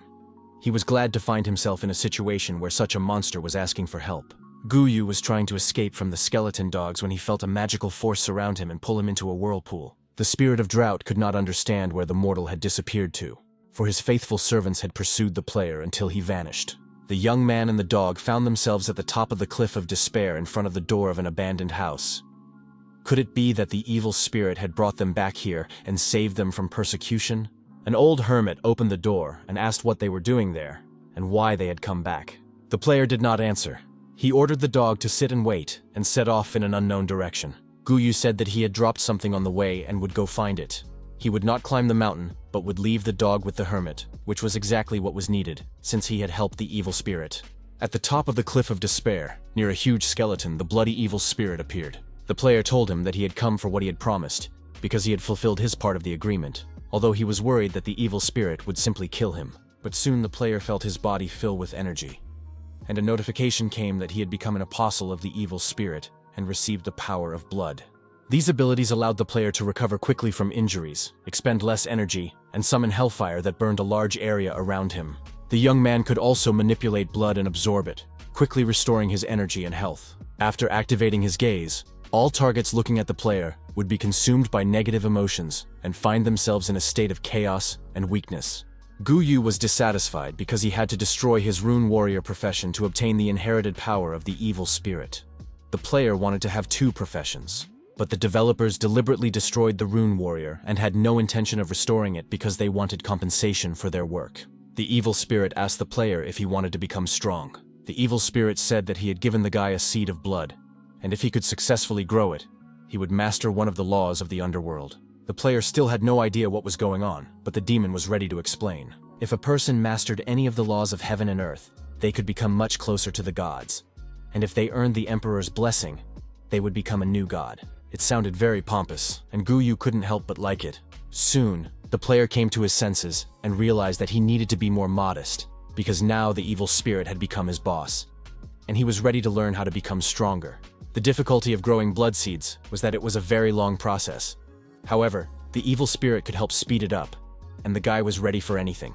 The evil spirit said that the drought demon had changed its hiding place, but its breath could still be felt, and he asked to find and kill the demon. To do this, he needed to go to the city of evil nightmares. Guyu agreed to fulfill this request. The task is not time-limited, so he will calmly level up, and the guild will continue to expand, and the player will have a chance to complete the mission. The evil spirit warned that when the player goes to fight the drought demon, he will not be able to escape death. Isn't the guy afraid of that? But none of the players were afraid of death, simply because the evil spirit did not realize that in a couple of hours, the players would be brought back to life. After the players saw the live broadcast of the battle between the evil spirit and the drought demon, many began to want to become stronger. This topic was discussed on the gaming forum. Magic players were particularly outraged, cursing the developers for not increasing the power of mages. They called the developers clueless and incapable of planning. In the end, the guy realized that he had to do something about it. Lu Wu created a template for mages and updated it. Now Mac had become a true pentagram. He received the body of water and could use himself as a source of spells, performing ultra-long range and large-scale attacks. He obtained the body of earth, which allowed him to control the power of the earth using comprehensive abilities aimed at control and self-defense. The body of gold provided powerful protection for a short period of time. The bodies of wood and fire were similar and also expanded the capabilities and abilities of mages. A new NPC, the Destroyer, was also created and added, specifically designed to help mages change professions. Initially, the young man planned to release 3 mage templates, but the players did not want to wait, so he prepared a template for changing professions. But Bei Li's attention was drawn to movement in the sea zone, and she was no longer listening to her partner. A battleship called the Evil God was sailing in the Sea of Illusions. The players decided not to create a cool look, but to focus on stability. Representatives of the Evil God Guild were on the ship with their leader. The guys sailed to the island of Fallen Fish, and were surprised to see houses and some kind of abandoned village. Strange humanoid creatures that did not look very friendly came out to meet the players. They belonged to the Karas tribe. The players did not know how aggressive these creatures were. Perhaps they were normal people, or maybe they were wild monsters. After a short time, a large cauldron in the middle of the village began to boil, and it became clear that these monsters' skills were too strong, despite the players' good equipment. It was very exciting. The guys had just arrived, and they were already about to be eaten. But, unfortunately, they couldn't leave the game and were forced to hang around, waiting to be cooked. One of the players couldn't calm down and said that he wanted revenge, because he had never been eaten in his life, and whoever dared to eat him would pay a high price. At that moment, one of the monsters approached the guy. The savage opened the bag, took something out of it, and stuffed it into the talkative player's mouth. It turned out to be spices. Not only did the savages want to eat them, but they also wanted to stuff them. The players realized that they could not resist, and were ready to eat all the spices, so that they could be killed quickly and start the game over. Watching what was happening, Lu Wu did not like the fact that the development of the marine zone began with stuffing the players with spices and eating them. At this time, the capital of the Dragon Kingdom was also in turmoil. Lu Pan, who had previously been eaten by the fish people, decided to take revenge on them. The Evil God Guild assembled a new expedition because the players could not bear such humiliation, and, having prepared themselves, set off for the island of Fallen Fish. The guys returned, despite the fact that they had recently been eaten here, but their desire for revenge was strong. The guild spent a lot of money and hired dozens of professional players. They would avenge their humiliation. The guys could no longer hold back and, full of rage and determination, rushed into the attack. One of the monsters began to blow a horn. The players did not know what this would lead to, as the monster might be calling for reinforcements. The guys decided not to worry ahead of time and hope for help from the pros. But in a few moments, they were surrounded by huge fishmen. Soon, 3 huge cauldrons were bubbling in the middle of the village. This time, the locals were planning a real feast. One of the players tried to figure out why they had been hung and why they weren't simply killed. Meanwhile, the fish people discussed what was happening among themselves and were generally satisfied with the upcoming dinner. Those players who found themselves in this situation for the first time were overly talkative, speculating about what further events would lead to. The fish people looked at them with interest, and they had bags of spices in their hands. Soon, the most talkative players were stuffed for their chattiness. Some players even liked the spices, but it was disgusting that they were not angry and did not want revenge. It was simply shameful to be in the same fire with them. When they were finally thrown into vats and boiled, the players decided not to tell others about their disgrace. Soon, the second camp of players was destroyed, and all the food was cooked. On the forum, one of the participants said that he had found the children of the ocean who lived on the island, and there were quite a few of them. A few days later, newcomers eager to explore Pachaya Fish Island arrived by ship. They had read that the indigenous people were very hospitable. The fish people also looked at the new arrivals with interest and did not understand what to do. They could not fish or hunt because they knew that food would soon arrive. The fish people did not understand why these sick creatures were coming, knowing that they would die. Where did they get this courage and determination? The situation with the death and consumption of players was happening constantly. New players arrived and became food. All because the evil God Guild did not tell the truth. Lu Wu believed that soon the players would not be able to hold back and would tell everyone what was happening. Although the guy understood that most likely it would be the fish people who would not be able to hold back and would tell the whole underground world the truth. In the underwater world of the Illusory Sea, a representative of the Crucian carp tribe came to Poseidon. He complained that creatures came to the island of fallen fish every day to die. The poor fish people could no longer tolerate it. Poseidon said that this was excellent, because now the Crucian carp tribe would be able to raise their children normally and not worry about hunger. But the problem was that after the people were boiled, they turned into mist and disappeared, and the poor fish people had nothing to eat. Poseidon sent a big hammer to lead the group of fish people, protect the Crucian carp tribe, and learn the story of the creatures who came on ships. A few days later, the developers decided to go to Fishfall Island to watch the show. Everything on the island was as usual. Players arrived on ships, despite the huge number of those who had been deceived and eaten. The sea monsters could no longer tolerate this influx of players. They kept coming back again and again, and something had to be done. The hammerhead shark had not slept for several days, dealing with these creatures. King Poseidon sent help, but even with assistance, it was impossible to deal with these weaklings on their own. There were too many players, and they simply outnumbered them. The big hammer was initially delighted when Poseidon sent him to guard the area, because the Crucian carp tribe was responsible for food and drink. But gradually, the big hammer realized that things were not so simple. These weak creatures did not even allow him to sleep or rest, because they behaved in a completely chaotic manner. It was an army of suicides. They came to die, smiling and waving their hands. Another group of players sailed to the island on ships, with some of them having no idea what awaited them. The poor sea monsters looked in horror at the approaching flotilla. They did not know what to do or where to hide. As the sea monster troops grew, so did the suicide army. It was some kind of mockery, but the sea monsters had no choice. And after complaining to each other about their unfortunate fate, they set out to destroy these suicidal creatures. The hammer sailed up to one of the ships and easily smashed it. He could no longer tolerate their return and wanted to bury all creatures in the sea. The players were optimistic and were going to fight the sea monsters and explore the island. To protect their ship, they used the ghost ship function and sailed safely onward. After that, the players managed to defeat the hammerhead shark, and they all received a promotion. After that, the guy was sent to destroy the Sea King's troops. The developers not only opened up the sea zone, but also made it so that players can now earn extra income by repairing damaged ships. Lu Wu and Bei Li were pleased with their little tricks, which allowed them to increase their capital, and as if by accident, posted a new message on the forum. In the Iron Hammer Hall, the soul bead of the Great Hammer went out, and it was dead. The commander of the Sea King's army, Iron Hammer, had lost his son and was very angry. The old turtle offered his condolences, but this only made Iron Hammer even angrier, for he had lost his only son. The turtle begged Iron Hammer not to take his son on the campaign and to let him live. Returning home from work at night, the turtle immediately met with his son. He said he had good news and bad news. The good news was that the turtle's son had been given the title of Commander-in-Chief. The bad news was that the turtle's son would now go to the island of fallen fish to the Crucian carp tribe. There was something new on Fishfall Island, because the fish people were tied up and being prepared to be cooked. The players couldn't find the spices and demanded that the monster reveal where they were hidden. The players from the ghost ship seized supplies from the island, which was excellent news because they had provisions and could explore other islands. But soon, new events were about to unfold. The players' wave of revenge for being humiliatingly cooked for dinner attracted the army of the Sea King. The size of the sea monsters was staggering even to the program developers. Perhaps it was time to worry about the players' fleet. Suddenly, a storm broke out at sea, and huge waves, taller than the ship, rose from the sea. The players realized that a battle was inevitable and prepared for combat. At that moment, huge sea monsters appeared from the waves, and Iron Hammer ordered his subordinates to destroy the creatures and avenge his son. The players sensed a great battle between the armies, but did not think it would happen so soon. Monsters were coming from all sides.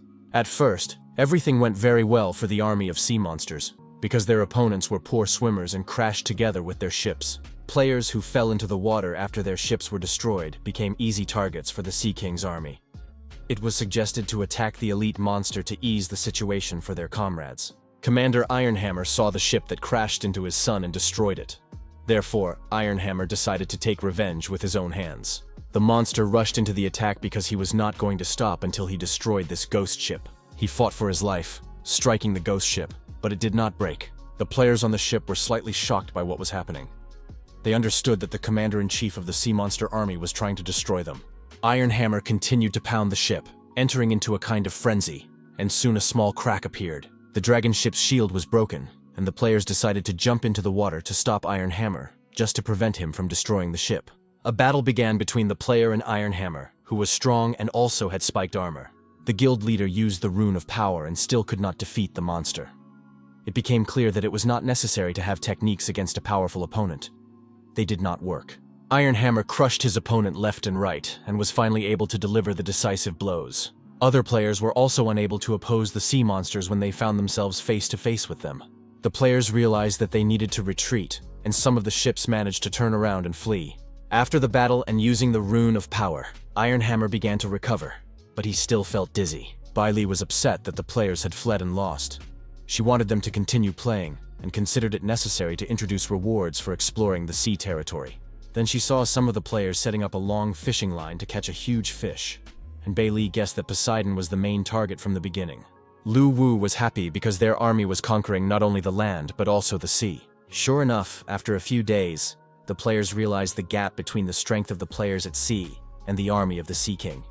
They began to strengthen their ships, but most players did not have the money for reinforcements, so they went to the northern region to cut down tree demons. A phone call interrupted the conversation, and the young man answered. It was a caller named Manman, who suggested going out and having fun. The beautiful girl said that she rarely came to the city and had just gotten off the plane. Lu Wu agreed to meet her and spend time together, which seemed very suspicious to Bailey. She made a jealous scene and demanded to know who Manman was. Lu Wu said that he was a childhood friend. They lived next door to each other, and their families were friends. Manman later moved to another city, and now she had simply suggested meeting up.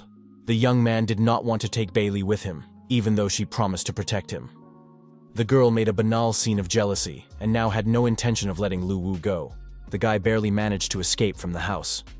On top of that, Bailey overheard Manman calling him Daddy Dog. It was an old story from childhood. It happened back in kindergarten when the teacher wanted to keep the boys and girls from getting too close. She forbade them from kissing because it could lead to pregnancy. But the little boy remembered that he had kissed a dog, which soon gave birth to puppies, and the child suffered psychological trauma because he became a doggy daddy. The young man arrived at the meeting place where he was supposed to meet Manman. She was happy to greet him. He also noted how she had grown up and become even more beautiful, although her personality remained unpleasant. A work call interrupted their conversation. Manman confirmed that she wanted to collaborate on broadcasting the gaming event. The girl was talking to her uncle, Wugoi, who had been friends with her father for a long time, and was now going to discuss business directly. Manman was surprised that the gaming company was not thinking about profit. Perhaps they were very rich, or it was some kind of powerful corporation, and cooperation did not fit in with their development philosophy. Wugoi also couldn't understand what the developers were thinking, but if Manman wanted to obtain the rights to broadcast live, she would have to offer a huge sum of money. Her uncle promised to help her contact the game's producers, but he wasn't sure if the meeting would take place. That was the end of the business conversation. The girl apologized to her friend for being distracted by an important call, but now she was ready to spend time with him. She suggested they go for a walk together because she hadn't been in the city for a long time. Besides, she was hungry, and they still had the whole evening ahead of them. Late at night, Lu Wu returned to the apartment, where he was met by an angry Bailey. She, of course, knew that in the spring, some animals changed their habits depending on the mating season. Their argument was interrupted by a call from the president of the Wu platform, who invited the young man to a meeting at his office the next day on a very important matter. The young man tried to get out of the meeting, saying he was busy, but the president insisted, saying they needed to discuss the live broadcast of gaming tournaments. The young man remembered that the platform did not broadcast tournaments live. Wugoi confirmed that it was a cool corporation that had approached him with the aim of establishing ties with the developers of the game, War in the Network. The young man was very pleased, because he knew that the corporation that wanted to meet with him was really strong in its field. Lu Wu confirmed that he would attend the meeting and made a reservation at a restaurant in advance. The next day, a big feast was to take place, and little Bei Li was looking forward to eating her fill. But it all started with an unexpected meeting when all the participants got to know each other. Manman was the representative of the corporation, and Papa Dog was responsible for the game War on the Net. Bei Li was ready to kill her comrade when she heard that he had a child. A real mess ensued because the young man introduced Bei Li as his friend, but the president of the platform, Wu Goi, remembered that she was his sister. Everyone present simply incinerated the young man with their glances. And while Manman thought about how noble Lu Wu was for adopting the girl, Bei Li was about to tear the hair out of this insolent girl. Finally, the passion subsided, and it was time to talk business. Lu Wu trusted his childhood friend and immediately agreed to cooperate and promote the game. He did not want to make any special conditions, except that the corporation would cover the costs of organizing and holding events. Wu Goi didn't understand what was going on, but he realized that he just needed to quietly make money and prepare, because he had heard insider information. He wasn't as interested in this as he used to be. In the illusory sea area was the island of buzzing insects. Players had already tried to get there 3 times, but so far without success. They wanted to steal the child of the sea, but the wolf guards changed every few hours, and the chances of a favorable outcome were very low. The players took advantage of a 2-minute break in the guarding of the mysterious fruit, which gave the blessing of the sea god and endowed the player with a random talent. This proved to be enough, and the player Lu Chai received an epic treasure. But the guard wolves noticed the thieves and were ready to deal with the players. Pu Chai actually couldn't stand dogs, and now looked suspiciously at the PSA from the mythical guild. He was tolerated for his group healing skills, but the player accidentally stepped on his paw. The dog's barking attracted the guards, and now the players had to make a quick getaway. Soon, several gamers were destroyed, but it turned out that the dog was the son of the owner of the island of buzzing insects. The monstrous wolf offered the player to give him the fruit, Child of the Sea, and free the puppy. Then he would let the players go. Liu Cha didn't believe him and thought he was just trying to scare them, but the wolf continued to use the player's friend as a shield and suggested that they think carefully about their comrade's fate. Liu Cha was ready to sacrifice his friend, and this simply stunned the guard wolves, and when the player killed the puppy, they were completely speechless. It was crazy.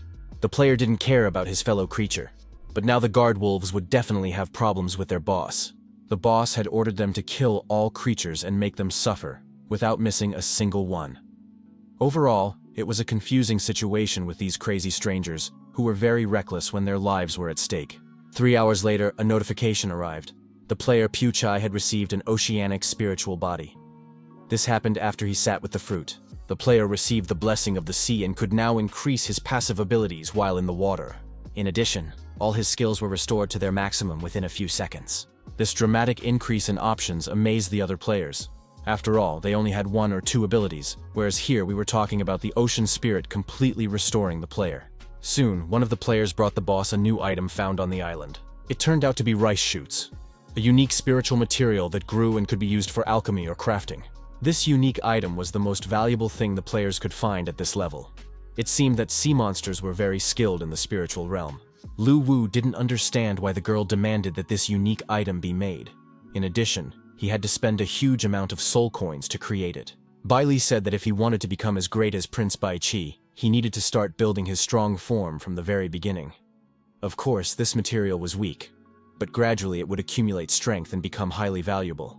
The young man still did not understand what ability he should train. Bai Li handed him a black sheet and said that he would train with this item.